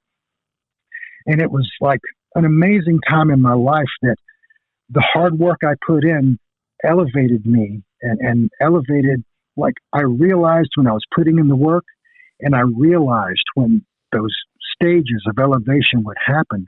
And man, I was so proud of it. I was so proud that Bogus Pomp was my band, and we played the Zappa shit that terrified all the other musicians. They wouldn't even attempt the arrangements that we were doing because, like I said, I surrounded myself with orchestra players and jazz players that were much better than me, that made me look like a fucking kingpin. So yeah. that was my platform to be great in. And I took advantage of it. And I tried to play all those Steve Vai parts and Adrian Belew parts and all those Frank Zappa parts. And I was killing it. I did a really good job for Bogus Pomp. And it was just so positive and such a great part of my life. And, man, there were some things that happened after that, Bogus Pomp went on for years and years. But eventually my keyboard player, my main dude, Rick Olson, Well, he got, as you know, as you have to deal with life, you have to deal with death. Well, cancer hit him, and he ended up passing away. And man, that took me out of the game. I even mainly quit playing guitar for about a year. I was so depressed and so bummed out about Rick being gone, you know. And man, it was just one of those times in my life that I needed a break. And they say the old cliche is, well, you can't take it with you. And they mean your car and your bank account, and you can't take that. But you know what? They don't mean the emotional stuff and the communication you build, because when Rick left, that man took a shitload with him. And I didn't realize it until he was gone. The communication that he and I developed as bandmates and friends and musicians just disappeared and left a huge Rick Olsen-shaped hole in my heart for a long time, man. It hurt me bad. So I didn't want to play for a while. So I took a break and I quit for about a year, I guess. And, you know, I have a daughter now that came to me late in life, right? I just turned 60 and I have a 9-year-old daughter. Oh, wow. So surprise. But, you know, I embraced the situation and I said, well, I have to change some things in my life and get a real job and all that crap that goes with it. But it made me a better man for doing it, you know. And some other things happened because of it, because I was getting my act together in certain ways. You know, I got growing up. You kind of growing up, you know, and I got back into, I was in martial arts in the mid-90s, but then the music got intense and I fell away from it, and I fell out of the relationship I was in at the time, and lots was changing. So I fell away from the martial arts, but then I got back into the martial arts, you know, right before my daughter came around. And at this point, I've been doing the jiu-jitsu for 11 years, been training at St. Pete Brazilian Jiu-Jitsu. Wow. And I just got my black belt, so I'm extremely proud. Yeah, man, I'm teaching classes every week, and it's really cool, and got a lot of great students, and I love it. And shout out to the great Sean Lynch and Danny Watson from St. Pete Brazilian Jiu-Jitsu. You bad motherfuckers. Thank you for believing in me and putting the black belt on me. And I'm trying my best to back it up every time. But, you know, other stuff was still happening. You know, like I got the opportunity to reconnect with Jen and the Genitorturers. And, you know, she wanted to do a reunion show. I'm like, wow, a Genitorturers reunion show sounds great. So we talked about it and, you know, considered the idea and decided, all right, that's going to happen. So we worked on it and got the Genitorturers reunion show together. And that was right about the time I was starting to, you know, to revisit getting into jiu-jitsu again. So we thought, okay, let's make this a good one. You know, let's play our ass off. And we played the entire first record, the 120 Days. And I dyed my ponytail purple for that Genitorturers gig, you know, as you do sometimes. And the gig went off great, and reconnecting with Jen was wonderful. And, you know, burying all the hard feelings that I had at one point in my life, Jen and I are solid friends now, you know, like we're good. And I'm proud of all the work that I've done with Jen, you know. So we got together and we made this reunion show happen, and man, it was kick-ass. We did a really good one here in St. Pete. We went and did a couple in Texas and one in New Orleans, and one in Orlando, and I think one in Jacksonville or something. And it was just awesome. We had a great time, and we played our ass off, revisiting that music. And it felt like, in some ways, kind of coming back around full circle. You know, it was one Genitorturers situation in my mind and in my heart. And plus being cool with Jen again. So yeah. I was very happy about that. You know, I left, pardon me for constantly burping, I'm drinking fizzy bubbly shit over there. But I left that situation with a very good feeling in my heart, you know, and a renewed love and respect for Jen. You know, I was like, all right, this feels good. This feels like I'm growing up and making some better decisions, you know. And then after that was done, I was really concentrating on, trying to make this jujitsu happen and trying to digest it and learn it and get into it and have it part of my lifestyle. And it was going good, going well. And then I got a call from the mighty John Oliva again. And he's like, hey, man, I want to do this 25-year anniversary of the Hall of the Mountain King record. And I want you to be my guy. I want you to be my dude. And I'm like, whoa, oh, dude. I said, John, I got you, man. I got you covered. I know that shit by heart. I've known it by heart since the 80s, and I got you.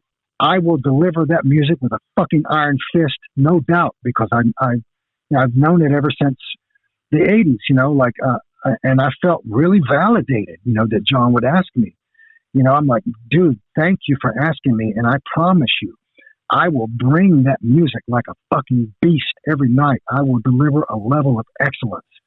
And he's like, thank you, brother, but I need you to find another guitar player. I want my old friend Jason on bass, and Chris Kinder's been his drummer for the longest time. And, Chris Kinder was also like, you give the man a telephone and he will organize a tour in no time. So, Kinder was always someone John trusted. So John said, I want Jason Jennings to play the bass on this tour. And I've known Jason forever. He's great, awesome bass player. And Jason jumped on the opportunity because he and John have been friends for so long. But he was like, Jerry, I need you to find another guitar player who will do this with you. And my first thought was the young guy that played the memorial with me, Justin Walker. And I said, well, how about Justin? And he goes, no, Justin's only 20. I think he's too young. I said, all right. And my second consideration was Dana Walsh. But see, Dana and his wife at the time just had a baby girl. And I was like, I can't ask him to do that right now, man. He just, I know where he's at. So, I couldn't ask Dana, and I was like, damn. And I thought maybe Ralph Santala, and I said, what about Ralph, John? And John was like, well, I know Ralph is great, but he's got a reputation of, flaking out at different times, because he missed some flights and missed some shows on the Obituary tour and stuff. And I was like, all right, well, and John didn't trust that situation. So I'm like, all right, it can't be judged on who's the biggest shredder. It's got to be who's John comfortable with. So I thought about it. And then I was talking with Jason about it. I'm like, we got to find somebody who we can work with easy, who is willing to work their ass off and wants the opportunity. And it just popped in my head. I'm like, hey, wow, why didn't I think of this before? How about Joe Diaz? Yeah. Because Joe has owned Circle Studios for, decades. And I said, Jason, what do you think about Joe? Because Joe's one of the dudes like myself who's known John's music ever since the 80s and knows it by heart.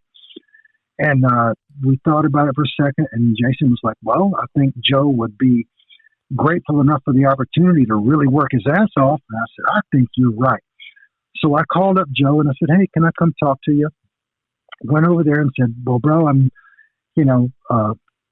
getting ready to do this tour with John, and would you be interested in playing guitar with me in John's situation for the Mountain King tour? And he's like, you're really asking me? You don't have to ask. I'm like, thank you, brother. Thank you. So, and John, when I mentioned Joe to John, he was like, who's Joe Diaz? I said, the guy who runs Circle Studios. He's like, oh, I love him. Oh, yeah. So immediately John was comfortable with his decision.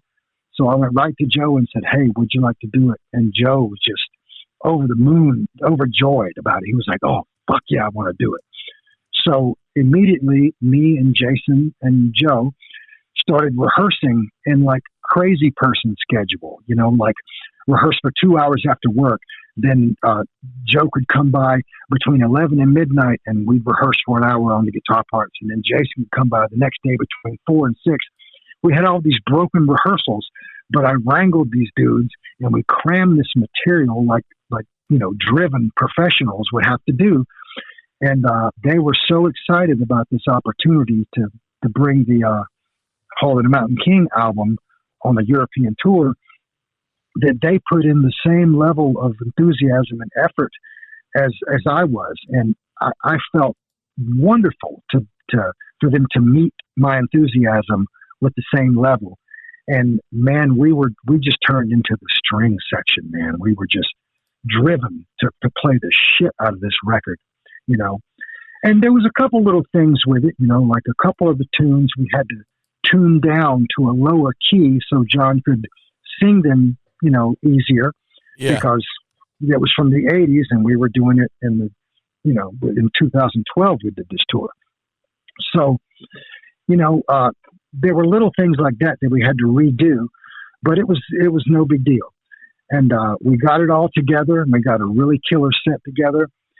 And man, we did this tour, and it was so well received. It was just fantastic. And we got to play on our biggest stages, you know, because people were excited that John was coming back to Europe, and especially excited that he was playing the Hall of the Mountain King record, which is iconic in Europe. You know, people haven't forgotten.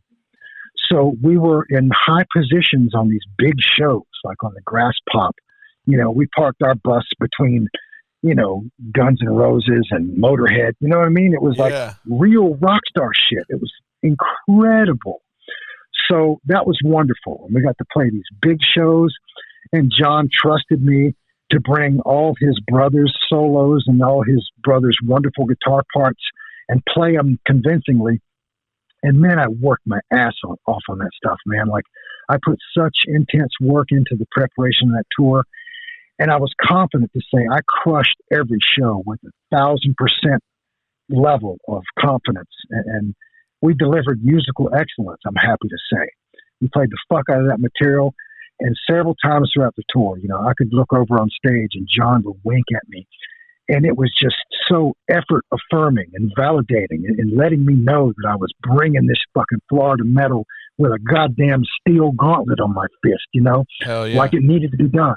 And I was proud, and John was proud of me for doing it. And, you know, there was some really great moments of connection, like me and John sitting in the back of the bus smoking a joint while everybody was going to get dinner or whatever. And he would just hug me and squeeze my hand and go, dude, I couldn't have done this without you. This means so much to me. And it was, you know, it was real special and meaningful and very validating for John to look me in the eye and squeeze my hand and go, thank you. I couldn't do this without you. It was incredible, and it meant everything, man. I mean, it was good for my heart and good for my mind. And, you know, towards the end of the tour, everybody was tired and beat up. And there was a couple little weird personal issues with some people in the band, but not with, you know, Jason or Joe. Or, I mean, everything was good. You know, we dealt with the weird bullshit. You know, there was only a little of it. And we were tired and beat up. At the end of the tour, man, we were ready to come home because we brought that shit. And it was an excellent success. And everybody remembers it as being such. And there are great videos online of the tour and some of the big shows that happened. And it was, once again, it felt like a really coming around full circle, you know, like leaving on, you know, good terms in my mind and my heart with John. And knowing that I did everything I could do, plus a little more, to bring a very high level of confidence and musical excellence to that gig, to bring it, to play that material, and to play a really true version of all Chris's great guitar parts, and you know, do justice to Matt's guitar parts and some of the stuff that we played. And him giving me that chance was just so important to me in my life, and in what I thought of my own self as a musician. It just helped me so much. And there were great things about it personally, you know, like I've always, like I told you, the Kramer guitar was the thing that I got that changed my life. And I had a number of Kramer guitars, and that's what I took with me on tour. I took 3 of my Kramers. And guitar players in other bands who knew what they were always interested. They were like, oh, you have those. Wow. You know, and I was proud of them. And it was just a great thing. I got to show the stuff that I loved, and I got to recreate the stuff that I loved. And man, it was so positive for me and so good. And, you know, I needed it. I needed for it to happen the way that it happened. And it was wonderful. Right, right. Yeah, you know, and then after the tour was over, you know, other stuff was still happening. I had an opportunity to do a reunion with Bogus Pomp. I didn't think it was going to happen because, you know, I was sad when, like, we called it quits after the 21st Zappoween concert. You know, we were a band for 23 years, and we did 21 of those Halloween festivals, and we decided, all right, you know, let's go ahead and let this music go. Everybody's life is pulling them in different directions.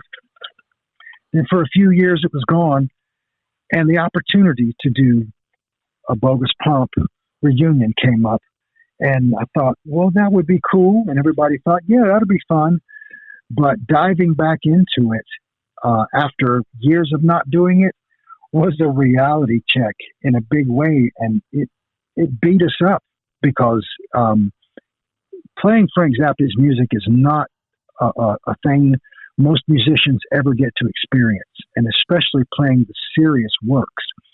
And we let it go for a number of years, and trying to come back and pick it up, man, it was labor intensive and so difficult. And that music beat the shit out of me. Like, we practiced 6 months for our reunion tour, and it beat me up. It beat me up bad, physically and emotionally. Like, I was like, wow, okay, I realize now that if you don't maintain this stuff, it goes away. So it was really difficult and really, really labor intensive to get the act back together to do this reunion show. And we barely made it in time. But we did have a good reunion show, and we honored Rick Olson with the idea of the show, and it was great. And, you know, it was also meaningful. You know, it was just a wonderful time. And that's why, you know, I always go back to that comment. People go, how did you do that Bogus Pomp shit? You know, how did you remember all that Zappa stuff? Everybody's reading their parts except you. And, well, that's just evidence of my handicap. You know, I was a shitty reader because I never practiced it. But my advantage was if I loved something, I would remember it and remember it very well. And I loved that Zappa stuff, so I had no issue remembering it and, you know, doing my thing in it. But preparing for the reunion show was, man, it was like pushing a wheelbarrow full of concrete. It was so labor intensive, and it kicked my butt, and it made me realize, okay, this is the last time for Bogus Pomp. This reunion is the time we all realize nobody's going to do it perfect anymore. We're going to do the best we can, and we did it good. But everybody realized more than ever the workload associated with it. And we all said, all right, this reunion show is the final Bogus Pomp thing, you know. Yeah. And it was good to kind of put that to bed, you know. And it was amazing. It felt really good, and it was very validating. And plus, I got to do some other cool things with it. Like, I got to invite all my jiu-jitsu crowd to see me play in a serious way, and that was great. I was proud. And once that was done, you know, I'm busy working and raising my daughter, who is amazing. Her name is Emma Lee Outlaw, and she is 9 going on 19. And oh my goodness. And my wife, Deborah Outlaw, she is amazing, and she keeps me straight. She keeps me in line, man. Oh yeah. And she, you know, she's got my back. You know what I mean? In every way possible. Like, she's got my back emotionally. If she would see somebody sneaking up on me, she hit him with a chair. I mean, that woman has my back. You know, the woman has my back big time. Yeah. And then, you know, working on that and trying to keep a steady thing and be a family provider. I had the opportunity. I've been living in this house since December of 2000. And a few years ago, I had the opportunity to finally buy the house. Like, I paid for it for 2 decades renting it. Yeah. Now I'm buying it again with a mortgage. But I bought it in a way that is amazing, and I'm happy to tell you about it. Check this shit out. My partner, Bill Ursom, and he brought me into a gig doing background music for a sport fishing show 20 years ago. And we've been doing the music for it forever. It's called Addictive Fishing. It's not a show anymore, but we did about 19 years of it. And it was great. And we put a lot of background music in the can, because we got together every week or two and made music for the show and music for the commercial sponsors, and did a lot of music with Bill Ursom. He's a fabulous musician and a great guy and a good engineer, great drummer. And his old band used to be called Hard to the Left. They were kind of like a heavy metal, Nine Inch Nails kind of. They were badass. And man, him and I did so much music together, and he would put the music in a place where it was available to people to choose if they wanted to use it. If they fill out a cue sheet, when they used it, we would get paid a royalty.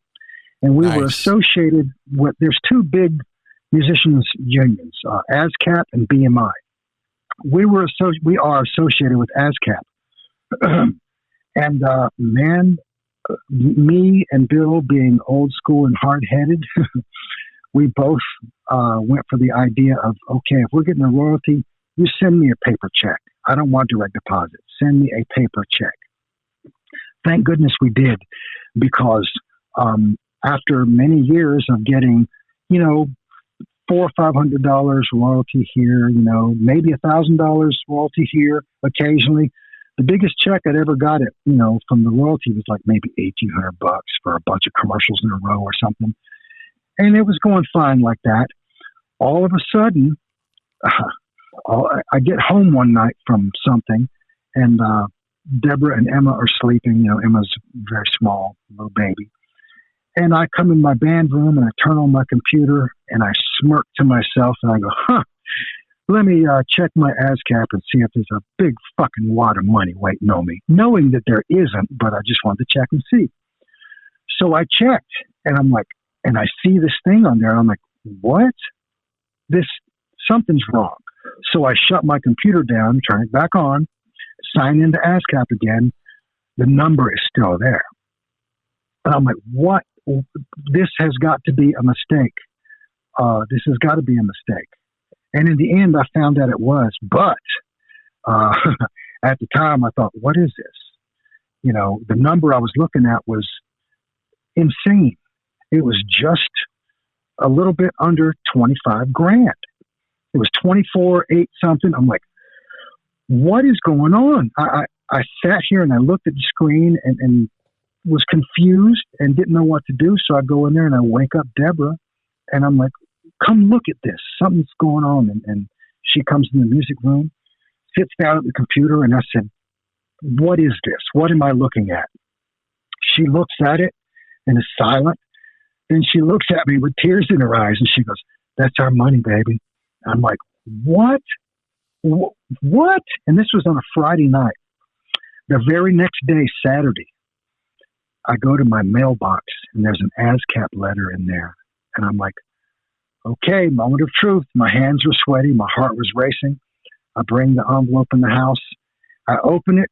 There is a fucking check for $24,800 and change, just a little below 25 large. And I'm like, what? I couldn't catch my breath. I called Bill immediately. I'm like, dude, what was in your mailbox today? And he just starts laughing. I said, dude, did you get the same check I got? And he goes, almost 25 G's. And I said, yeah. And we were talking, and I'm like, how can this be real? Because I'm looking at the check, and the check didn't even look real, because the 2 and the 4 were kind of touching, and I know it's not supposed to be that way on the check. I'm like, what is going on? What in the hell is happening? So we couldn't figure out how it happened. How did we get this much royalty?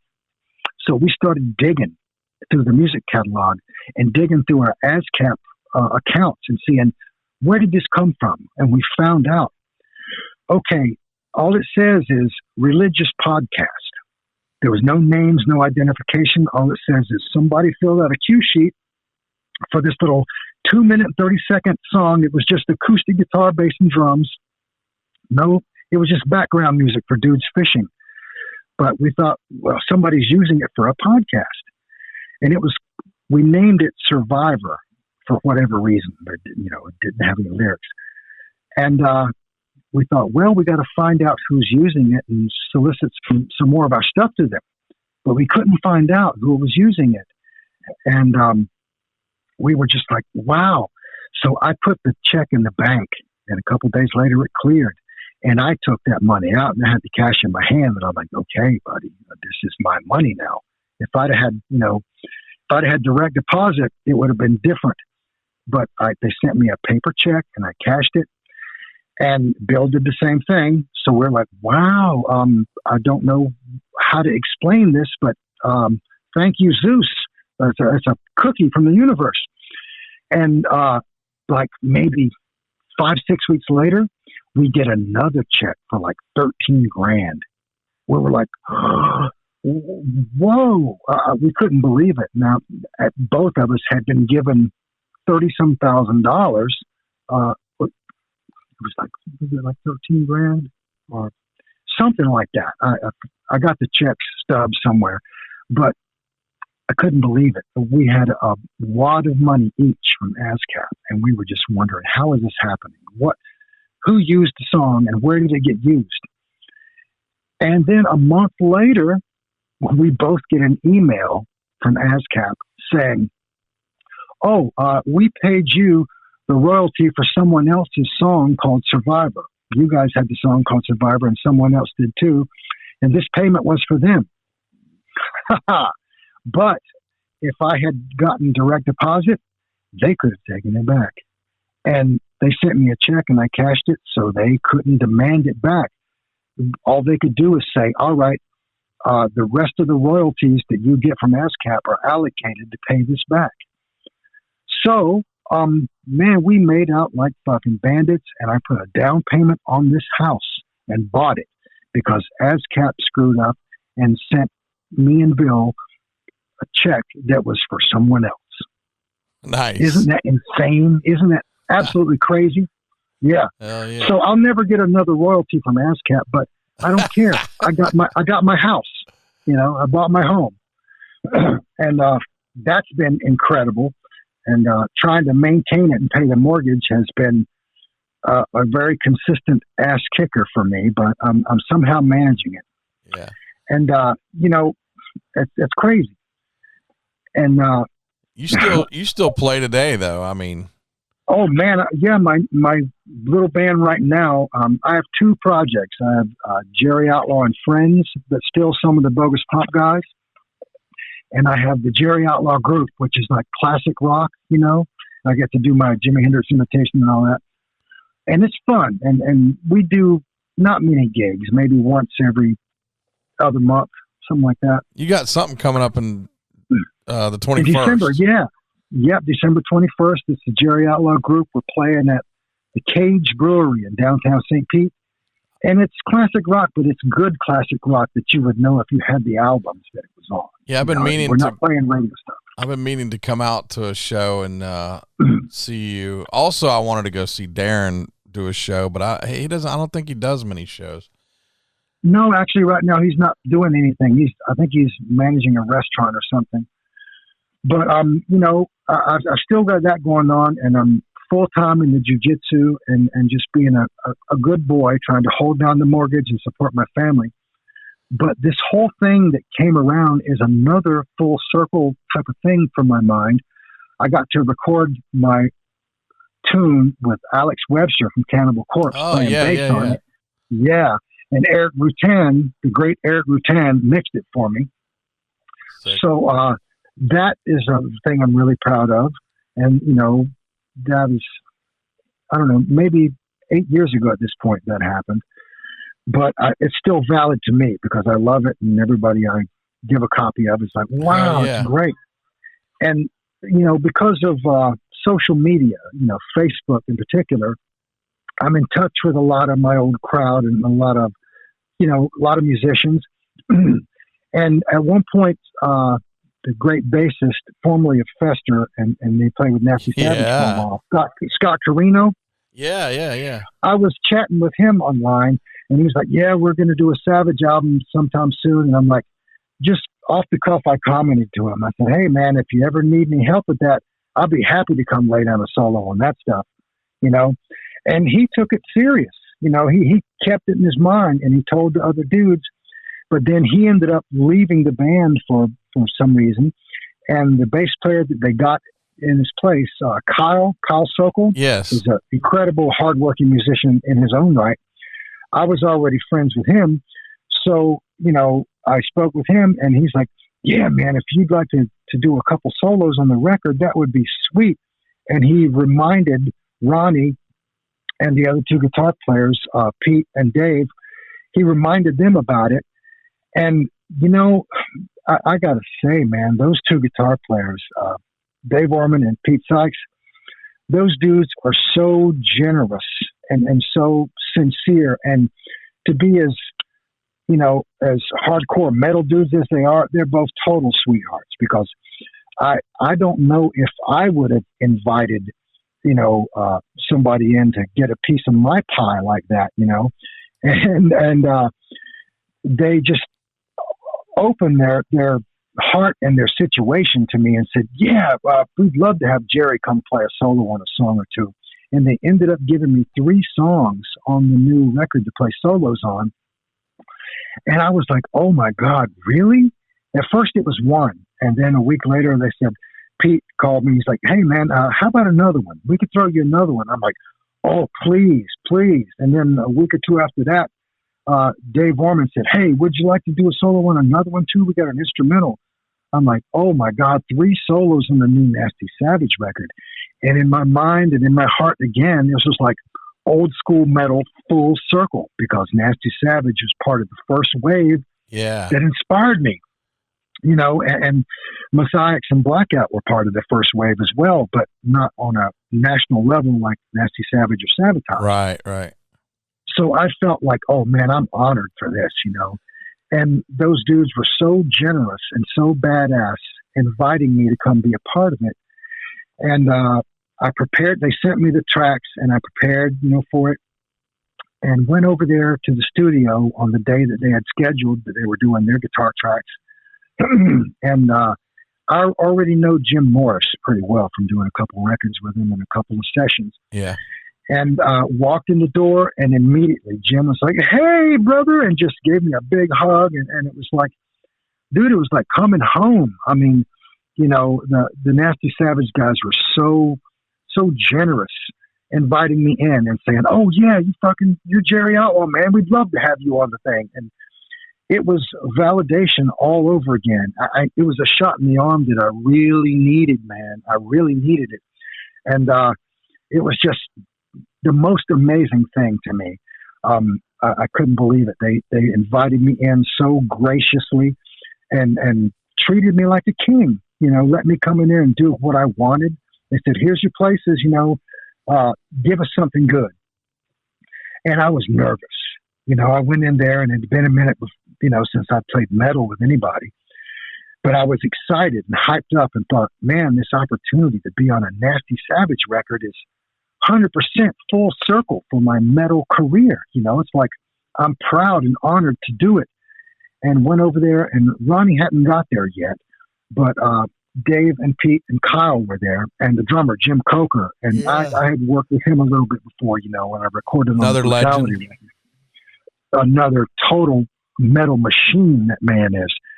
And getting over there, man, those guys were so nice to me and so gracious and so cool. And I was nervous, and I was overly caffeinated that morning because I was nervous. And I got over there and got plugged into the rig, and I sat down in front of Jim Morris, and the dudes were all standing behind me. And I was so nervous. He's like, okay, what do you want to start on? I said, just pull something up. And dude, I plugged my guitar in, and fortunately for me and the situation, my guitar just lit up by itself, man. The shit just started jumping out of my guitar, and I was like, whoa, I could barely hang on to the thing. And they were standing behind me cheering every time I do a take. Like, yeah, man, yeah. And man, I ripped 3 badass solos on 3 songs. And Jim was encouraging me. He's like, yeah, you know, and it was like they showered me with encouragement and graciousness. I couldn't believe it, man. They were so nice and so. The fact that they brought me in the way that they did just blew my mind. And I can't thank those badass dudes enough. And watching them do their tracks after I did mine, you know, just reconfirmed in my mind, like, God damn, Nasty Savage is back. And then Ronnie shows up. And, you know, I had met Ronnie a number of times many years ago, you know, back in the 80s and back in the day. And it was like meeting him all over again. He was like, hey, you're Jerry Outlaw. Okay, good to meet you, brother. You know, and I gave him a big hug.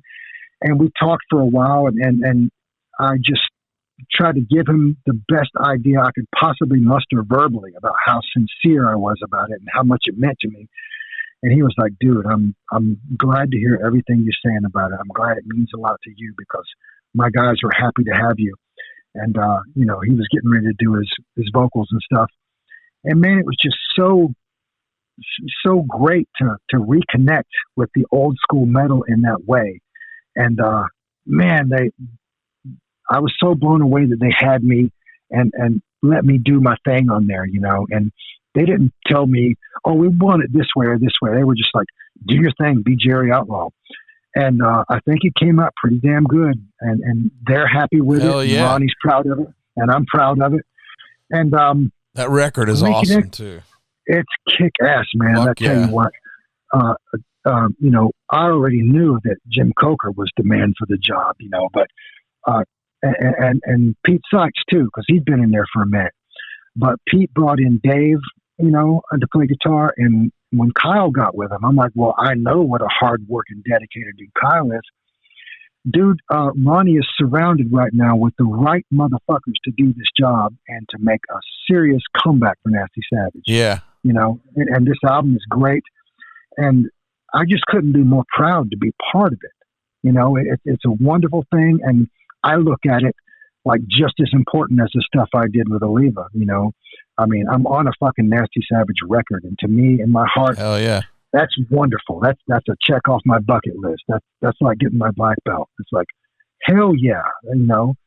And I'm just so happy to be a part of it, you know. And it brought back into my mind a thing that me and Matt Laporte put together before he passed away. The idea of an organization called the Florida Metal All-Stars. And we wanted to make a, you know, kind of a network of musicians from all the important Florida metal bands that would get together and play together and do everybody's songs together and stuff. And I kind of want to bring that back now. I want to bring the idea of the Florida Metal All-Stars back and make it into something worthwhile, like you're doing with the Florida Metal Museum, you know? Yeah. And the idea of a network of Florida metal musicians called the Florida Metal All-Stars, I think has some value there. And I think it has some things that would inspire people and might even turn out some great crossover original material. Don't go anywhere though. I'm gonna say we're leaving, but don't hang up yet. Right. Well, okay. Dude, just let me tell you how much I appreciate this. This is fucking great. I enjoyed every moment. Hell yeah. Don't go anywhere. I'm going to say thanks for joining us and all that stuff.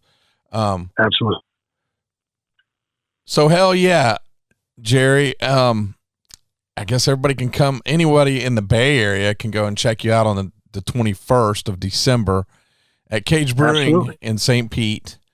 And yes, dude, it's been a while since I've seen you, and I hope to see you again soon. I'm going to try to make that 21st, and I really appreciate you joining us here. And you're welcome, bro.